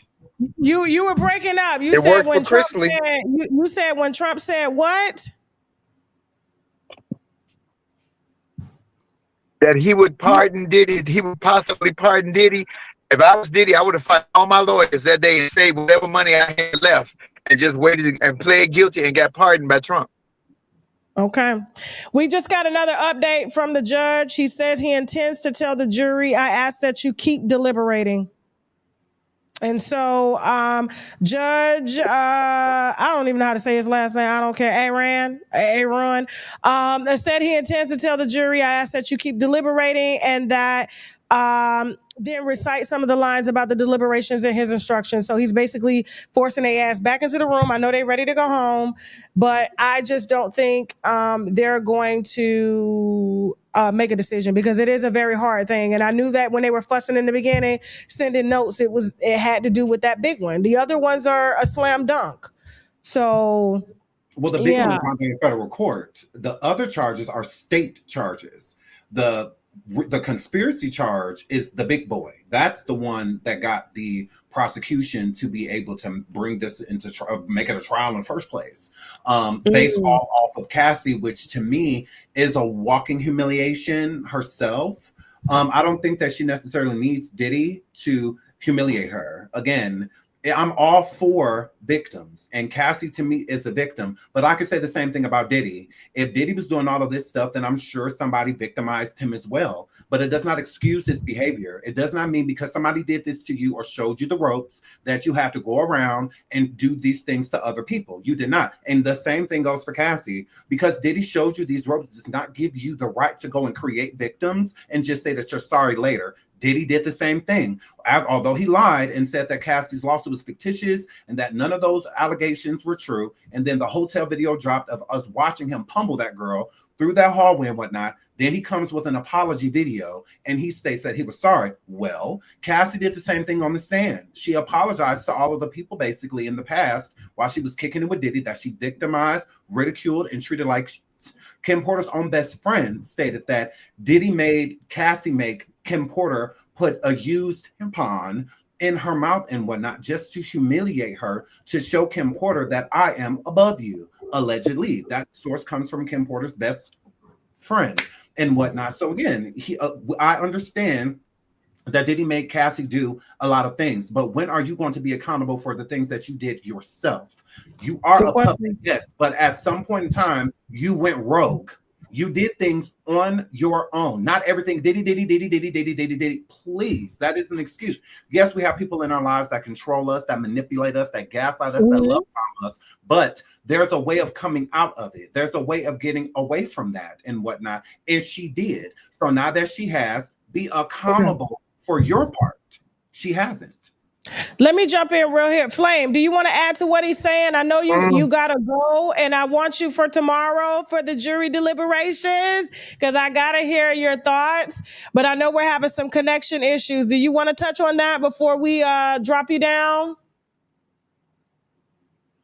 It's frozen. Flame, please come back, log out and come back in. We have a special guest waiting backstage that just joined. Is he ready? Okay, Benzino, welcome to the live. How you doing? Why is you naked outside, Benzino? What's popping? I'm good. Why is you naked outside? Where you at? Down at the courthouse? No. I'm at Aquatica. It's a water park. Okay, you with the kids today? Yeah, I'm with the kids. Yeah, I'm with Ashley. We over here. We just having a good time. Tiffany called. I didn't know what it was about, so I just hit you up. How you been? I appreciate that. Now we want your thoughts on this case. So the jury the jury came in and they made a decision on counts 2, 3, 4, and 5, but they can't seem to agree on count 1. What are your thoughts? You know Diddy. Man, I'm gonna be honest, man. You know, I'm praying for the victims. I'm praying for Diddy, his family, but me, I'm not with none of that violence, none of that crazy shit, putting hands on people, making people do stuff. I'm not with that. Now, you know, this when all this first happened, everybody was kind of against Diddy, and it's good to see people supporting because we have to support our own. But to me, I think they proved transparent prostitutions over state line. I think they proved that. Okay, I think that's kind of proven. Now, as far as everything else, when they started asking about the drugs and about distribution, they wouldn't be asking about that if they didn't find him guilty on the other charges. You see what I'm saying? You know, so it's you know, only God knows at this point. But I do think that one count is 100% going to stick, and that's the transferring prostitutes over state lines. The Mann Act. Yes, yes. But I mean, which Tasha, a lot of motherfuckers would be guilty of. Okay. All right. So, Zeno, let me ask you a question, because you was big league at one time with the Source. Were the fans ever watching y'all at this level? Listen, I'm a private person. You know, I wasn't up at Diddy's parties. You know, Stevie was my friend, and Stevie and Diddy are good friends. But you know what I'm saying? The separation was there. You know, I really never dealt with Diddy on that level. Dave, my partner, dealt with him. You as being a Source owner, and you remember the Source, it kind of ignited in some instinct the East Coast versus the West Coast beef. All that shit went down at the Source Awards when you owned it. Like, did the feds ever try to target you and your companies? Well, I got indicted, but for tax evasion. But that for 2 years they was investigating me for much bigger. It was the RICO. Like, I was being investigated for 2 years for RICO. They interviewed 160 people. It was extortion, money laundering, 2 counts of murder, all kind of shit. And what? God rest my mother. The feds went to her and said, "Look, tell him to cop out to 25 because he's gonna get life if he don't." So, you know, I didn't cop out. They wired the accountant at the Source for 8 months, and I ended up getting indicted for tax evasion. So I took that to trial and I beat it. You know, I beat the federal government. How did you beat that? That's unheard of. How did you beat that case? Well, because, you know, our accountant was wired. Our accountant was supposed to be doing my taxes. I'm a guy from the streets. I don't know a W-9 from a W-7 from a W-2. It was his job to file my taxes, not wear a wire to get me caught up. And I think that's what the jury, it was an all-white jury. You know what I'm saying? And they came back not guilty in 3 hours. I couldn't believe it. I was only looking at 5 years, but still, you know. I mean, that's still a long time. And I feel like there's a trend when it comes to cases. At first, it was the drug dealers. Then they started going after artists like Wesley Snipes, Lauryn Hill, all these people for tax evasion. Now it's the RICO with the CEOs of the record labels. You know what I'm saying? Irv Gotti has been the only one that's beat an indictment of this size. They couldn't put one on you. And I would think out of everybody, especially, what's that noise? Especially with everything that the Source that they said represented, especially igniting cases, you know, just beefs between the East Coast versus the West Coast, that they would definitely have some type of concrete evidence in trying to put a case of this statute on you, but they couldn't even do it on you. But then they come back and it's kind of like, I feel like Johnson & Johnson should be sitting in the courtroom to defend why they sold baby oil to Diddy and why we was out of baby oil during COVID. Go ahead, Benzino. Listen, my thing is this, you know, of course it's an assault on black men. If they hit Diddy with the RICO, they could take all his money. You see, the RICO enables you to take the money from every business possible because they feel like you're making money from a criminal enterprise. So that's why it was important. You know, this is about taking down black men and taking their money, and they're going to use women. You know, that's the number one tool against us right now, is using women. So people want to say it's the powers that be, yeah, but they're using the black women to bring us down, our black women to bring our black men down, and that's what's happening. Well, these women weren't black. Listen, my thing is, I don't condone no violence. I don't condone none of that raping and none of that shit. You know what I'm saying? But all that. Hey, Tasha, you crazy. These women weren't black. They weren't black. Yeah, well, I mean, you know, some of them were. You know, even some of the them, women that's coming coming after Shannon Sharp. They not black. No. I'm just saying, it's women in general, but it surely shouldn't be us against us, using us against us. We got to be smarter. You know what I'm saying? We got to be careful because we don't, you see what, I'm looking at Tyler Perry. I hope Tyler Perry ain't, because and that's a white man. That's a white man. He's the last one left as far as having money like this in the entertainment industry, I mean, they went after Russell Simmons, everybody. And they gonna come get that. Man, we got to be wiser. They already suing him for $260 million. That's where it starts. Tyler got too big and too cocky, and you think you're going to take down Hollywood? Hollywood coming back to get that. We're going to get that, come back and split that. It's already happening before our eyes. He knows. That's why he's so adamant about rallying his audience to say, you guys know that I employ more black people in that pay job more than anyone. But he also has a white boy that's suing him that's saying that he paid that white boy more than he paid Taraji P that's out here campaigning for him for some asshole. I didn't even know asshole cost $1 million. Sean? Man. I think that it is more important for prosecution when they are going after these black men. To me, it's more entertaining to the world to watch black men go down. Okay. When you got like this, the lead of Abercrombie and Fitch, he's a white male. That really doesn't get the attention that it needs because he's a white man. People find that boring. But when it's somebody black, people are tuned in immediately because us as black people, we are deemed more as it's possible that all of this stuff is true. But then when it comes to another race or nationality going through this, then it's a higher probability that a lot of these things are allegations instead of facts. But when black people are being listed for something, then it's just like, oh yeah, let's get them. Ooh, let's take them down. And then they want to throw it on the back of black women, which is weird because a lot of times black women are not believed. This case Hold on for a second, Sean. Benzino, I'm going to let you get back to the kids. I appreciate you hopping in real quick. They sent the jury home for the day. Okay, so we will be deliberating tomorrow. Let's see if they can figure out, a verdict tomorrow. But I was going to ask Benzino. I said, damn, Benzino. Shit, Jasmine. Zeno, do you feel, I know, real quick, yes or no, you think Diddy's guilty? You think he's going to jail?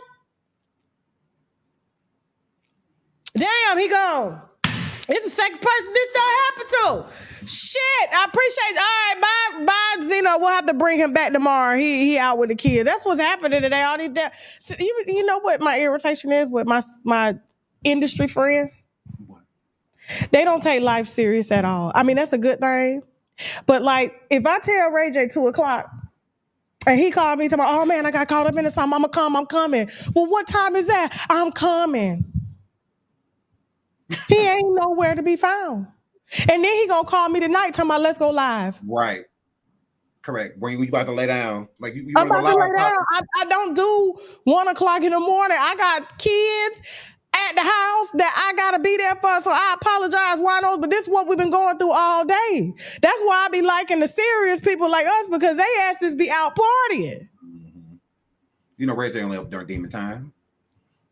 No, I don't think he knows what time it is right now. I said we said 2:00. Anyway.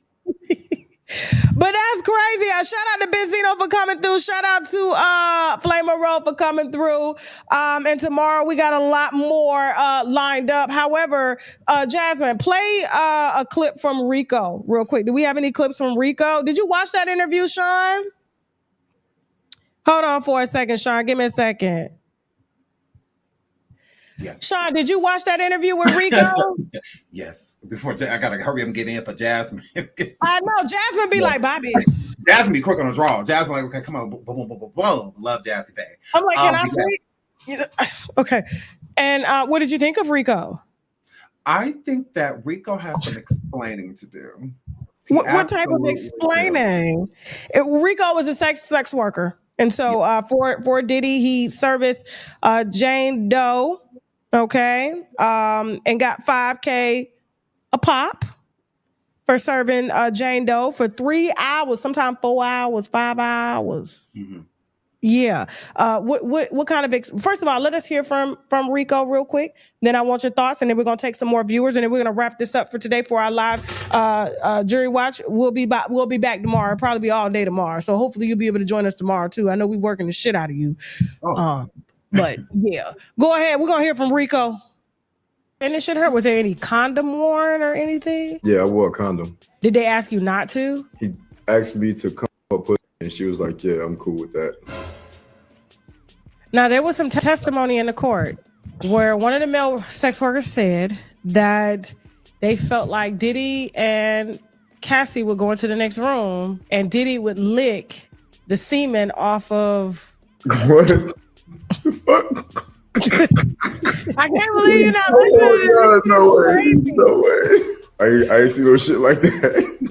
You said that they said they would go in another room, so how did they know if they go in another room? Well, that's what he's saying. He's like, why would Diddy ask me to cut her vagina and take her into the next room and they would be gone for a long time? And I couldn't help to think. And maybe he was just over observing, trying to picture what was going down in the next room. But yeah, he said, I couldn't help but think because she didn't take a shower or nothing that he would be... That fucked me up too, because that's when I went in the bathroom to take a shower, right? And that's when I see the bottles of baby oil. Like I walk in the bathroom and I'm like, what the fuck? Because it was like a baby. She used damn near the whole bottle of baby oil on me. Like at one point I was like, it's too much oil. Like it's enough. You know what I'm saying? I was like, that's sliding up and down. Y'all just like I'm like, it's too much. Like enough of the baby oil shit. You know? It's a possibility that. Yeah, it could have been some nasty shit going on. I've been married 20 years. When I'm done, I go take a shower. Me too. That's what I'm saying. I'm in the shower thinking to myself, I'm like, damn, she ain't right. Like, are you gonna come take a shower? So if she laid there and he went behind you and it turns him on for him to see something like that, what the male sex worker said on the stand kind of makes sense. Like Diddy was licking y'all semen off of her and then her.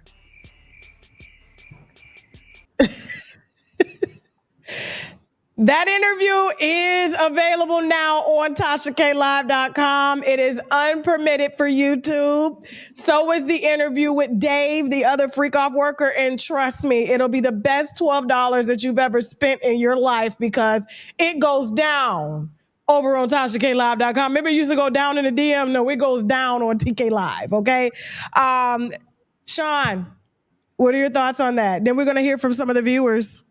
I was excited that Rico is actually attractive because I was getting really confused by the FOs because the majority of them are ugly. So I'm just, honestly, like the list, like Cassie, the people that she put, I was like, you poor thing.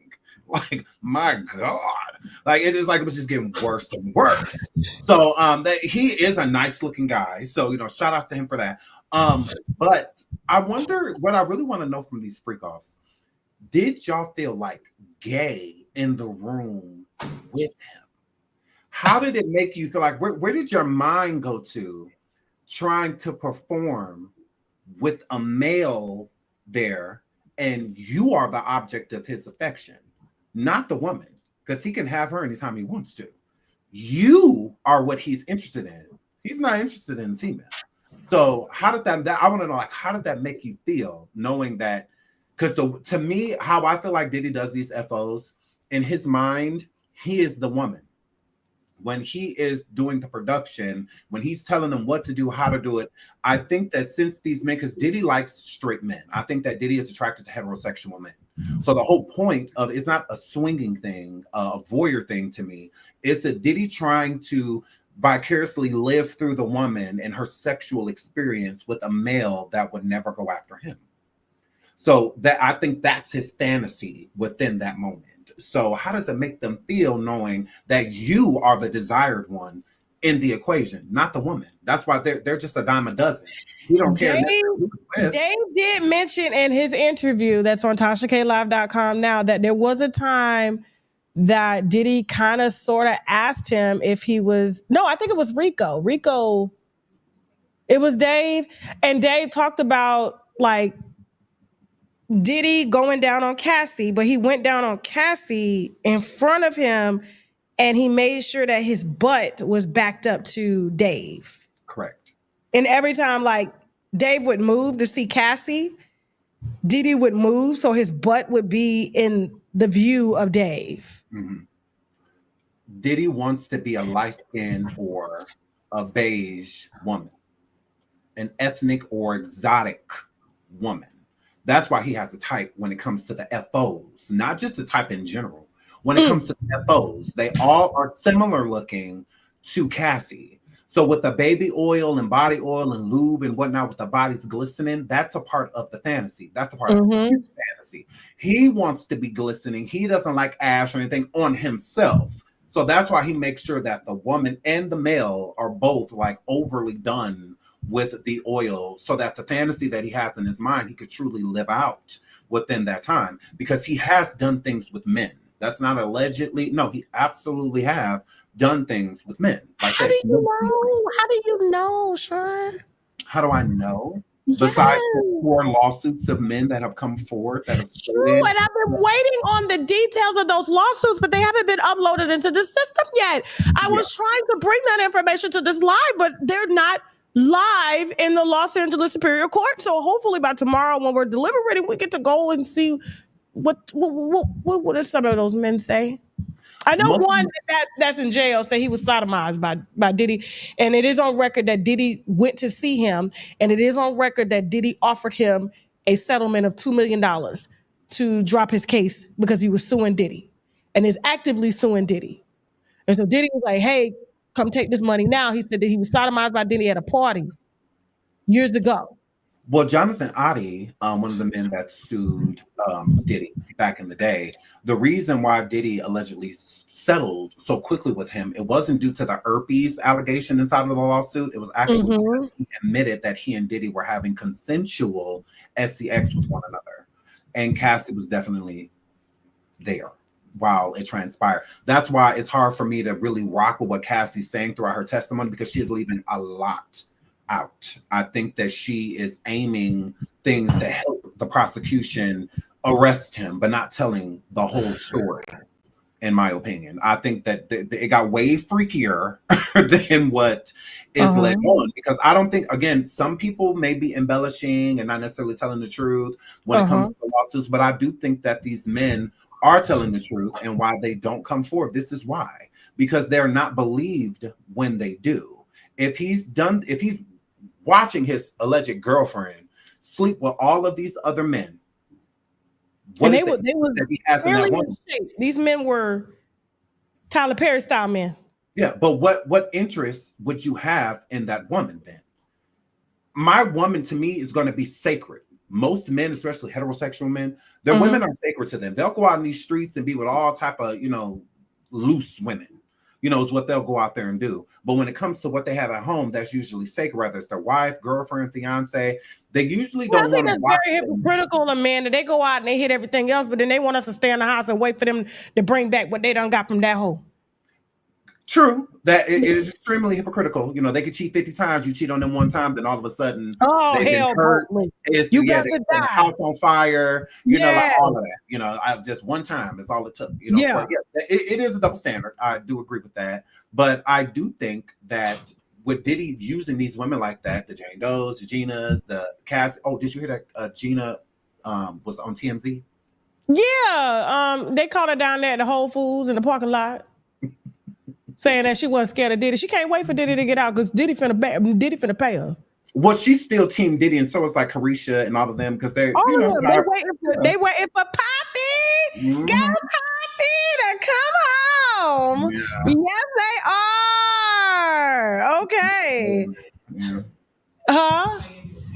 Okay, so I just got a $20 tip to spin my chair. Hold on for a second. 1, 2, 3, go Poppy, go Poppy, go Poppy.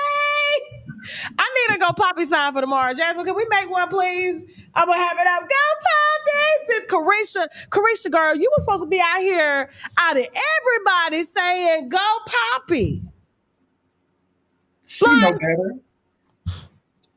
She done lost so much because of Diddy. She lost her reality show deal. What's gonna get it back when he get out? They were almost done filming. It was almost wrapped. I still drop it, man. She know how much money she'll make? Well, the network canceled it, not her. She didn't have nothing to do with it. I'll be like, give me my shit back, bro. I'm going to YouTube. I heard that allegedly Peacock was interested in her story too and picking it up, but they changed their mind and went with Nelly and Ashanti. We got one more surprise guest that's going to be coming through in like 8 minutes, Sean. And then I'm going to let you go in like 20. How's that? That sounds good. Okay, cool. I do want to hear from one of our viewers. Who's waiting backstage? Jay, how you doing? Where you calling from? Milwaukee, Wisconsin. Oh, you from Wisconsin. Turn your volume down just a little bit because you distorted. Okay, hold on. Okay. What about now? Very good. Very good. So what do you want? What is your take on everything that's going on? You think Diddy going home? I don't know. I think that the real victim is Diddy. I think that here's why I say this. This is why I say Diddy is the real victim. Because anytime a black man getting money, right, he's subjugated to people to come attack him to tear him down. Primarily, it's going to be women. We have seen that with Tyson. We have seen that with R. Kelly. Even though they did, I don't see. It's almost like when you have a lot of money, especially as a black man, you don't really got that much power as a white man with a lot of money. So you are extremely vulnerable, although they tell you that you are powerful, but you are powerful in certain areas. But it's so easy. Majority of the black men that has been successful took it down from a woman from a sexual abuse or sexual allegations. When you think of all of our prominent black men, right? Also, I think this jury, we should start having cultural based jury, meaning that the way white folks party is different from how we party, right? We party totally different from everybody else, but it seems like our black way is being criminalized. Everything that black people, I think Diddy have enough money that Diddy ain't doing nothing that nobody else, especially black in America, have done in these parties. Everybody go out drinking, popping STC pills, doing all kinds of stuff in these house parties. But Diddy just got enough money to actually act out his fantasy, and it's been criminalized. I do not see Cassie as no victim.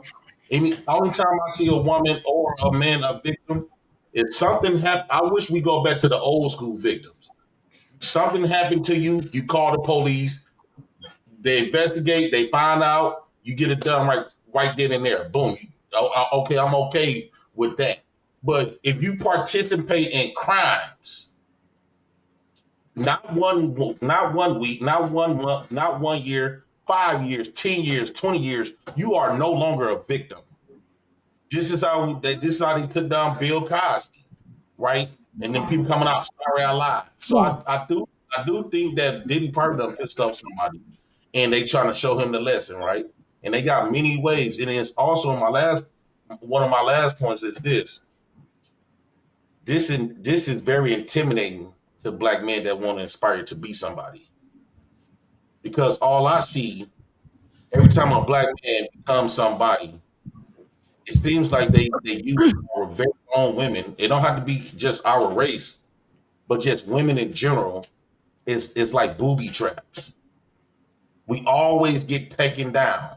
Always. It's very few black men who have made it scot-free to their death, right? Majority of black powerful men get taken down from a woman. Sexual allegations, abuse. It's something like that of that nature. Why is that? I'm gonna start. Listen, I appreciate your advice on it. I ain't never went to no parties, did no ecstasy, no shit like that. So the house parties I went to, they passed blunts, they had gin, Seagram 7, shit like that. But I ain't never seen none of that. None of that. Okay. Hold on for a second. And thank you so much for coming through. Jay Prince, what's going on, Mel? Who's that? Who's that in the car? This is Mama Combs. They about to pick up. We just missed the whole family. I was trying to, but anyway, we'll get Mama Combs. We just missed. Take her your phone so I can speak to her. She if she gonna say hi to Tasha K. Ask Mama Combs. All right. Yeah. Let's give it a minute, then I'll come on. Early now, 9 a.m. in the morning. 9 a.m. is when the judge is going to come out and give his I shouldn't say 2 cents, but his spiel, so I can come out right after that so I can bring you the news. We have breaking news, but I just want to show you Mama Combs. All right, where's Mama Combs at? She's coming out. You think she can hear me? Out of the car? Move the umbrella. The umbrella's in the way. Okay, all right. Are they picking her up or dropping her off? She's at the end of the day, and she's getting back in her vehicle. Oh, she's getting back in. Okay. Can you guys see it okay? I hope Mama Combs' health is okay, because you know she older. There's a lot of stress to be up under. She shouldn't have raised the demon. They allowed to touch the car like that? No, they're not supposed to, but it is what it is. All right. It's these are a wild bunch out here. Okay. Yeah, it's a wild bunch out here. They sent the jury home, Mel. I saw that. The judge told them to keep deliberating. Where's she at? Come on, Mama Call. Hey, Mama Calls. Where's she at? Yeah. Give us a good view. Yes. Okay. All right, Mama Combs. We are live, streaming live, guys. We have Mel from Watching the World 777. He's been actively in that courtroom for the last 7 weeks, listening to all of the testimony and everything that's been taking place. And so he's going to be with us. He was with us earlier today during this live. If you're just now tuning in, he'll be with us tomorrow. We also have Sean Davy Way here, our fellow YouTuber who has done several docuseries on Diddy himself before Diddy was even indicted. Okay. And you can find those on his channel. All right. Sean Davy Way. And all you got to do is type in Surviving Diddy. And I think those will come up if you put Surviving Diddy. So yeah, is that Mama Combs coming through right now? I don't see a blonde wig yet. I'm done. I am not finna do this with you today. There she go. There she go. There she go. Right there. There you go. There you go. Mama Combs. Janice, your song going down. Mama Combs is Tasha K. Just say hi. Wave to the camera, Mama Combs is Tasha K. You look good, girl. Don't lie to her. Yes, she do. Hey, Mama Combs, it's Tasha K.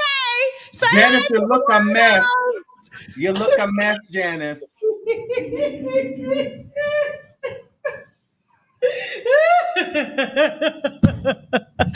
Mama Combs, we praying for you. It's Tasha K. Call me, girl. Okay. Look at them reports like, who the hell is that all loud? Can they hear me, Mel? It's like, who is that? Mel, they heard me yelling. Yeah. I'm so ghetto because I would sure do that in person. I would sure walk up over there. Mama Combs! How y'all doing? Shout out to the Combs family. Look at me all groupie-ish and everything. Hey, Mel. Mel, thank you so much for that. Will you join us tomorrow? Mama Combs, say hi to the camera. Hi, Mama Combs. It's a shame you can see her wig through that tent. I want you. No, you can't see the wig. Listen, yes, we gotta. You can. Mel, can you give us 10 minutes, Mel? And then we're gonna wrap this up with you. We got a special guest waiting backstage that I gotta show the winos, okay? And then we're gonna be right back to you, okay, Mel? You got it. All right, winos. Sean, you know I gotta be nasty. Yes. Go ahead, get my guest for the day. Rico, why's your clothes on? That's not what we discussed. What was the discussion? The discussion was shirt off. Correct. Yes, take it off for the winos. I don't know what Diddy paid for. Stand up, let them see. We just saw Mama Combs on the live. Okay, that's what. So, all right, you see what Diddy paid? Diddy paid how much? Like 20,000? Jane Doe. Jane Doe paid 20. Jane Doe paid. You gotta bring Sean back. Where he go? Okay, all right, cool. Bring Sean back in here. Shout out to Rico. Rico, real quick, because I know you're a busy man and everything like that. The jury cannot come to a decision when it comes to count one, which is the big one, the Rico racketeering conspiracy. But they have reached decisions on count 2, 3, and 4, and 5, if I'm not mistaken. And the judge has instructed them to keep deliberating. So I'm sure that they'll come up with a decision tomorrow of some sort. So do you think Diddy is going to jail? I don't think so. Turn your volume up. I don't think so. Why is that? Because I mean, one of the questions is, did he transport sex workers across state lines for sex? I feel like that's the Mann Act. Consenting adults traveling to have a good time more so. You know what I'm saying? That's my perspective. And if anything, that's all he's going to get charged for. I think everything else isn't going to stick because it was consenting adults from my perspective of what happened. Okay. Needless to say, if Diddy called you when he get out, would you go? No. Why? Why you change? That was a good lick. That's $5,000. No, I'm good. There was too much drama that came behind it. Yeah. You like your trip you know what I'm saying? 75K, 100K. You know what I'm saying? Me and Jane Doe could possibly work something out. You know what I'm saying? But yeah, that need to be between me and Jane Doe. He don't need to be nowhere in the middle. You know what I'm saying? Okay. So what about Jane Doe? If Jane Doe hits you up, would you? I would consider for the right amount. Yeah. So Rico is no shame in his game. So you sell dick. It's for sale. No.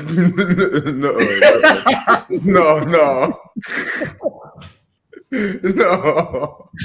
didn't flex the muscle. That means yes. That means, call me though. Listen, he tried to admit it's hot out here. These fans is watching because they could come back and charge y'all. That's the thing. No, we good. So did they offer you immunity? Like when they did? Yeah. Like, didn't you think that was strange that they offered you immunity, but you still said, listen, we was all consensual adults. I didn't see anything that gave kidnapping, coercion, or anything like that. You said Jane Doe was into it. Yeah. But they offered the immunity beforehand, before I even like talked or seen them. You know what I'm saying? Damn. So listen, so this I don't know, like what are people saying about you? Because you did my platform. We still have yet to put the whole interview out. I wanted to wait until the trial got, the verdict was in, and then I was going to put the entire interview out. But it is streaming now on TashaKLive.com. What are some of the reactions that you're getting from appearing publicly? Do you feel like that's one question, but as a sex worker, it's somebody that was paid by Diddy, one of the sex workers said he is going to sue Cassie. Do you feel like the male escorts or sex workers have grounds to sue because their pictures are being plastered everywhere and they're not being protected and all these allegations are being made up against them in some cases? Like, how do you feel since you've entered the public and what other sex workers are going to do? I feel like some of them, because it does have its negative effects, you know what I'm saying? Some not so good shit happened, and if they feel that way, then, you know what I'm saying, they obligated to their opinion, but still there was consenting adults in those situations, you know what I'm saying? They didn't get forced to do anything that they didn't agree to do, and just it coming out is the consequences of agreeing to do that, but that's on them how they feel. But I don't think I'm going to try to sue. I'm not. I was a consenting adult. I chose to do it, So. Did you enjoy? You enjoyed yourself? It was good, yeah. It wasn't too bad. Has this affected your business since like? I've actually booked more parties, but it affected some relationships that I had with some people now that it's public because they didn't know prior. Like dating? Yeah. Okay. Like how they don't want to mess with you no more because you selling dick to Jane Doe? They just heard that like their friends and family are like sending them the interviews and it's coming out and I'm talking about it. So they're more so, I would say, embarrassed. You know what I'm saying? Oh. So they didn't know that. You mean to tell me, hold on, wait a minute. Let me get something straight. So you got people in your life that don't know what you do? They didn't know to that degree. Really? Yeah. Really. But they know now. So you're saying like the majority of the people that you knew you was a hoe, but now they know you're like a slut? Oh, y'all gotta take Sean off. Sean gotta go.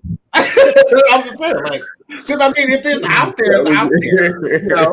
Like, I mean, but if you're not telling them like everything. He got muscles now, please. I don't want to see him see you on the street, Sean. He be like, I've seen him upside down on his head before. Like, oh, you have? I have. On videos. He has a video. He's flexible, so he can do a backflip over top of you and wound up, inside on point, like just. Girl, that's hetero. What's your OnlyFans, Rico? What's your OnlyFans? It's Rico Showtime. Rico Showtime on OnlyFans, and trust me, you will definitely get a show, okay?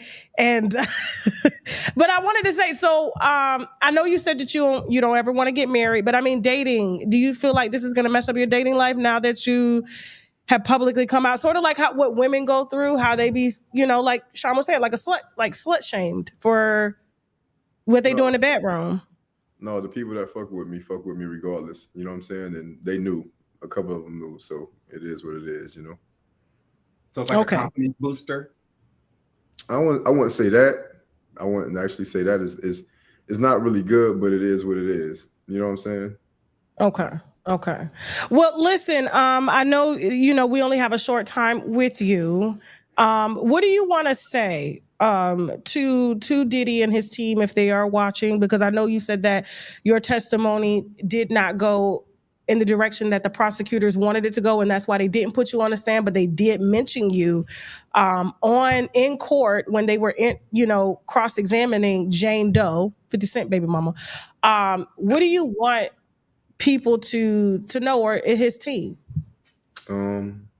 Really nothing. I don't feel like I was forced or she was forced. I didn't see any wrongdoing in my situation. I can't speak on the Cassie situation, but it was just consenting adults in my situation. So I feel he shouldn't get convicted of anything because of that. Okay. All right, cool. And you are for hire, of course, for your services and things like that. Where can people book you? They can book me through my social media and through Cowboys for Angels. Cowboys for Angels. Okay. All right. So thank you so much, Rico. Hopefully we'll have you back here soon. Okay. Yeah. I'm supposed to be dancing on your tour. You got to let me know when your birthday party is. My birthday is coming up in March next year. However, I will, because the winos requested, have you on the tour. And you're going to bring your buddies, right? Yeah. And my winos are going to bring their cash, okay? Let's run that. All right, let's run that. Sean, you coming? That's right. Sean is on the tour. Sean is on the tour. Duh. Huh? Tasha K presents Cowboys only. Thank you so much, Rico. Can you show them what you're working with real quick? And you said, what Rico Showtime on OnlyFans? Showtime Vegas.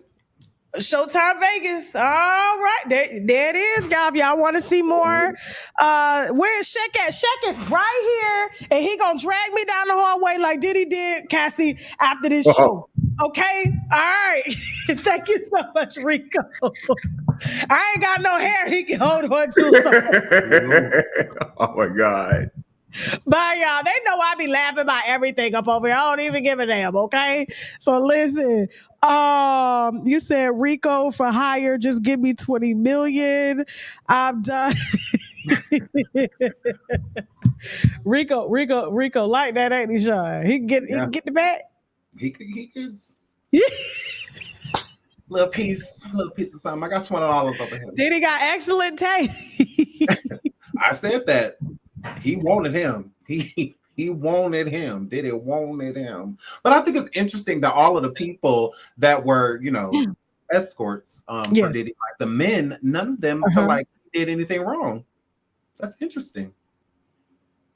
They all feel like he's like except for Dave. Dave told us. Correct. Yeah. Dave told us that he is gearing up to sue. Yes, he is. So, Cassie, and he feels that I'm thinking he should probably sue the prosecution since they done plastered all their pictures and everything everywhere. Okay, cool. All right. So yes, Mel. All right. So closing statements for today. Welcome back, Mel, from Watching the World 7/7. He's been covering the case for the full 7 weeks. He's been with us and will continue to be with us until the jury, till the verdict is read. And so, Mel, what are your closing thoughts on everything for today? Well, when I went back in the courtroom after coming on your channel, I noticed that everybody was circled around Diddy, and they started to bring in the courtroom reporters. So I knew something was about to happen.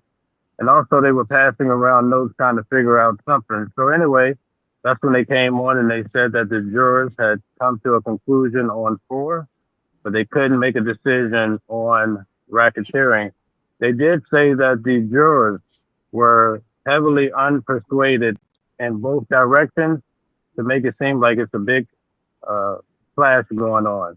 So they brought the jurors back out and they told them basically, we'll give you a little bit more time to try to come to a conclusion, but try to work this out. And if not, we'll start tomorrow morning at 9. So they let the jurors go back in. And then less than 3 minutes later, the jurors sent a note saying that they were done for the day. But as they were walking out, you could see they had faces like they had went through some kind of a major fight. And they were looking at each other like, here we go again. So I think it's going to be very interesting to see how this goes. Okay. Well, listen, we're going to pipe you in tomorrow from the courthouse. You'll be live. Thank you so much for all of your hard work. Guys, please follow Mel on Watching the World 777 everywhere. Okay. And Mel, I have a question from one of the viewers here. Happens to be a female. They want to know if you're married. Yes, I am. Thank you. Mel said, don't be trying to sell him no pussy. Don't be trying to put a case on him. A divorce is a case. Stay away. She watches Tasha K. Her name is Latasha. She watches Tasha K. So, her name is Latasha? Oh, she don't play. Yeah. Oh, no. He said, hell no, my wife don't. Hi to the wife. Hi, Tasha. How you doing, girl? I just asked the question, but he stood 10 toes down and said he is married. Okay? Look, the audience is like, oh, damn. Well, listen, that's good news for your wife. That means she got her somebody, you know what I'm saying, that somebody else won't. Go ahead. Two things. Jane testified that one night he was going to take down 3 men in one night, and they couldn't find the sex worker. So Diddy text her, Rico is available. And I'm not sure if he got down with Rico, but he caught that Rico charge. He caught it, So he got a Rico, but it wasn't the Rico he wanted. The other thing is tomorrow morning with the judge, right? With the judge, we start at 9, so I won't be able to come on your show until after he gives instructions. So it's like around 9:20. 9:30, I'll be available. We'll play it for 10. We'll go live at around 10:30. How's that? Maybe 11, just to be on the safe side, because I don't anticipate the jury being back at all. I don't think he's going to make them come back if they're that heavily divided. I just don't see it happening. But I'm sure you'll update us and keep us. Keep us going. Thank you so much, Mel. Okay, I'm gonna go ahead and let you go. Go ahead. I just want to say thank you so much for all you do. I really appreciate you. You perform at a high level. You're the best out there. And I don't let anybody talk shit about you. All right. So thank you. I appreciate that, man. Real talk. Real talk. All right, Mel. We'll see you tomorrow. Okay. Go home and get you a hot meal. Okay. And Tasha, you better give him some pussy. That man done worked all day in the rain. Where's Sean at? He gone too. All right, y'all. Listen, I'm tired. I'm finna go get me some KFC. I got an hour break, okay? Because we're about to an hour before we start to film our Shoot Your Shot series, okay? So we're pre-recording that. If you want to be a part of Shoot Your Shot, which is a talent show that we have that's virtually where you kind of shoot your shot at a chance to win $300 per episode and a chance to go on tour, okay? Please hit the link in the description. Thank y'all so much. Man, we had thousands of motherfuckers up here for almost 4 hours, okay? Real quick, guys, you know my show is sponsored in part by some of my favorite products that I've been using for years, okay? You guys know that I am an advocate for health. That is the only reason I'm able to do this, okay? Every day is because I put my health first and I want to share the same products that I personally use to you guys. And I'm a proud sponsor. I'm proud to be sponsored from these companies, okay? And so this sea moss, you guys know sea moss is like that, okay? This is sourced from the earth organically, 10,000 milligrams of mango flavored sea moss, so it doesn't have a fishy smell or a fishy taste, okay? We also have a pineapple flavor as well. It is packed with 98% of the vitamins and minerals that our body needs daily because we are not getting it from food. And it doesn't matter if you're not a vegan, you're not eating enough vegetables and fruits daily, personally, okay? And two, our food is not nutritionally sufficient, okay? And so we all have to supplement, all right? And this is one of my favorite supplements. It's filled with spirulina, zinc, burdock root, as well as vitamin C. It is talked about heavily in the health community, and it's one of my favorites, okay? We also have, which I'm out of, I'm waiting on my bottle to be sent, all right? The mushroom extract complex, okay? Guys, mushrooms, these ain't the mushrooms that get you high. Mushrooms do a lot of things, but these ain't the mushrooms that get you high. These are the mushrooms that help to optimize your cellular activity, okay? So which means it, according to the National Institute of Health and studies that they've done, they've seen mushrooms, almost cure HPV. I'm not even supposed to say cure, but in test subjects, they have seen it eradicate HPV according to their studies.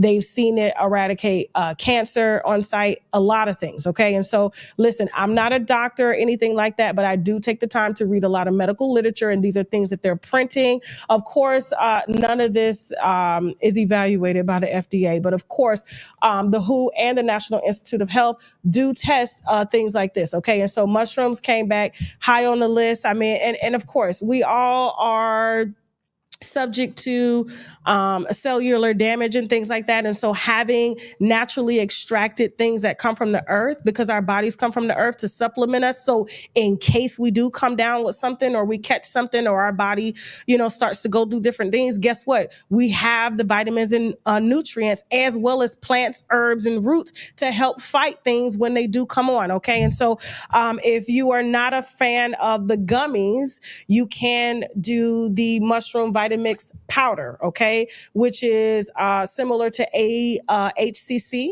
all right, which is a shiitake mushroom. And if you do the research on shiitake mushrooms, you will see that it's used in a lot of cancer therapy, HPV therapy, just energetic therapy as a whole, okay? People are reporting just from taking these on the sites, just an uproot of just energy, okay? And energy, of course, when your cells are hydrated, when they're nutritionally fed from plants, vitamins, herbs, minerals, and things like that, your body can fight off anything that it comes in contact with, okay? And so, like I said, our food is not giving it, so we all have to supplement in some way. I do recommend that you do talk to your doctor, okay, as well as do research yourself, all right, before you take any of the products that we're selling on shoptkdeals.com. Use the coupon code TK10. And if you are an island girl, don't forget, guys, or island boy, all right? Soursop is heavy in the Caribbean community, okay? And so with the Soursop drops, we have Soursop, sea moss, and black seed oil, okay? And so this is a combination of the sea moss here, packed with 98% of the vitamins and minerals, as well as the black seed oil and Soursop. It is just it maximizes like just boosting the immunity, okay, in your body, okay? And don't forget, guys, for my skincare people, for the people who want to take care of their body on the outside, my favorite, the Koji Cocoa Soap. This helps to even the skin tone and darken marks. It helps to even out your face as well, too. You can use this until you get to the desired state that you want your face in, which means the black spots and things are gone and things like that. And on top of that, if you really want to boost the Koji Cocoa Soap, you can use the glutathione, okay? And so the glutathione are pills that kind of work from the inside to help even out skin tone. So I do a combination of both, all right, to help keep my skin even and flawless every day. And like I said, I personally use these products, have been using these products for a long time, and I'm happy to be partnered with the companies to sell them to you, okay? And if you look on the website, shoptkdeals.com, you will see the actual reviews for yourself, okay? And so don't forget, guys, we got vitamin D3 over there. We also got the oil of oregano. I am going to make an instructional video on the oil of oregano because y'all asses is using it wrong. This is nature's antibiotic, okay? Which means if ain't nothing wrong with you, you shouldn't be using it. Now, when you coming down with something, you should use it 1 to 2 drops. This bottle should last you 6 or 7 months. You shouldn't be ordering a bottle every week. Okay? You are going to wipe out all your good bacteria and bad bacteria at the same time. Now, it does its job and it's very potent. You can look at the reviews, but you have this for a rainy day. Everyone should have a bottle of wild organic oil of oregano, okay, that is made in the UK in their closet, in their medicine cabinets, all right? But don't be using it and drinking it like water. You ain't got to do all that. Now, if you want to do that with the olive leaf extract, yes, okay? You can take the olive leaf extract every day and it detoxes your body. You can also take the mushroom Vitamix daily, the T-cell, NK cell Vitamix daily, and it helps to eradicate things out of your body and stuff like that, according to the National Institute of Health. This is not my research. This is theirs, okay? And the gummies, all right? But the oil of oregano, y'all should just have that when go down and you need it immediately gone, which is if it's bacterial or viral, all right? Everything can be found on shoptkdeals.com. Use my coupon code TK10 to get 10% off your order. And don't forget, guys, we're also sponsored in part by the Sugar Case. Don't be walking around funky and musty all summer. If you take a shower and it's hot and then you get this, and then it gets sticky out there and you start to get musty and just kind of a little rank. If you got your little body oils on here, that's made by a Black woman, you know what I'm saying? You're going to smell like watermelon squeeze and glazed donut and all of that. Read the reviews on the Sugar Case, okay, on shoptkdeals.com. Use the coupon code TK10. Thank y'all so much for watching. All right. I loved you guys. Shout out to my producers that have been working backstage diligently and on the phone to get these guests piped in. Tomorrow we will have some celebrity guests as well. I'm just not going to announce who's coming through. Whoever pops up. We're just going to be working our team from behind the scenes to kind of get them on to give their perspectives. And they love the winos because it's thousands of y'all. They love it. They love it. They love it. And so thank you guys so much. Don't forget to like, share, and subscribe. And also, if you want to catch any of the interviews as well as the movies, okay, that you've seen advertised here, the interviews from the sex workers as well as the movies that we shot, they are streaming right now on TashaKLive.com. I will see everyone tomorrow at 11. Let's do 11. Okay, which will be 12 Eastern Standard Time, y'all time. So it'll be 11 my time. We'll be right here tomorrow to see what this jury is going to do with your reactions as well as reactions from our celebrity guests as well as our fellow commentators. Okay, so shout out to everybody that dropped in today. I love you guys. And for now we gotta go.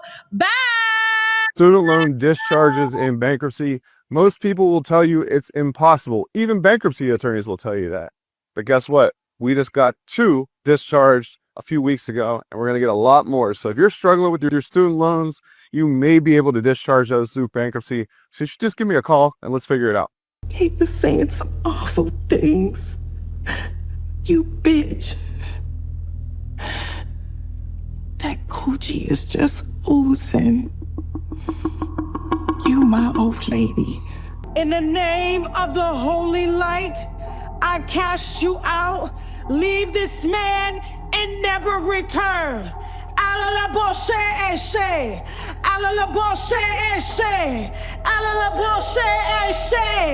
Your abusive sexual desires, the fornication, the mishandling of your wife. She gave you 40 years, Robert.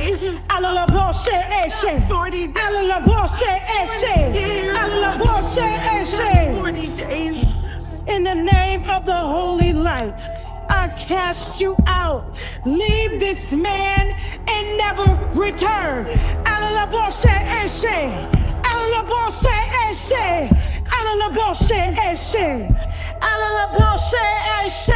Watch this full program and other exclusive content on www.tashaklive.com. Hey, well, you brought me flowers. Girl, you know damn well I ain't brought you no damn flowers. I'm still waiting on my check to come through from a property that I sold 2 months ago. I can take it to the check cashing place. Girl, I don't know. I ain't got no. Open it and see.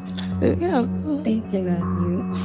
Oh, you're from Calvin. Really? Oh, they so cute. It's so cute that you still receive beautiful gifts like this, girl. I am still receiving gifts to the clinic, child.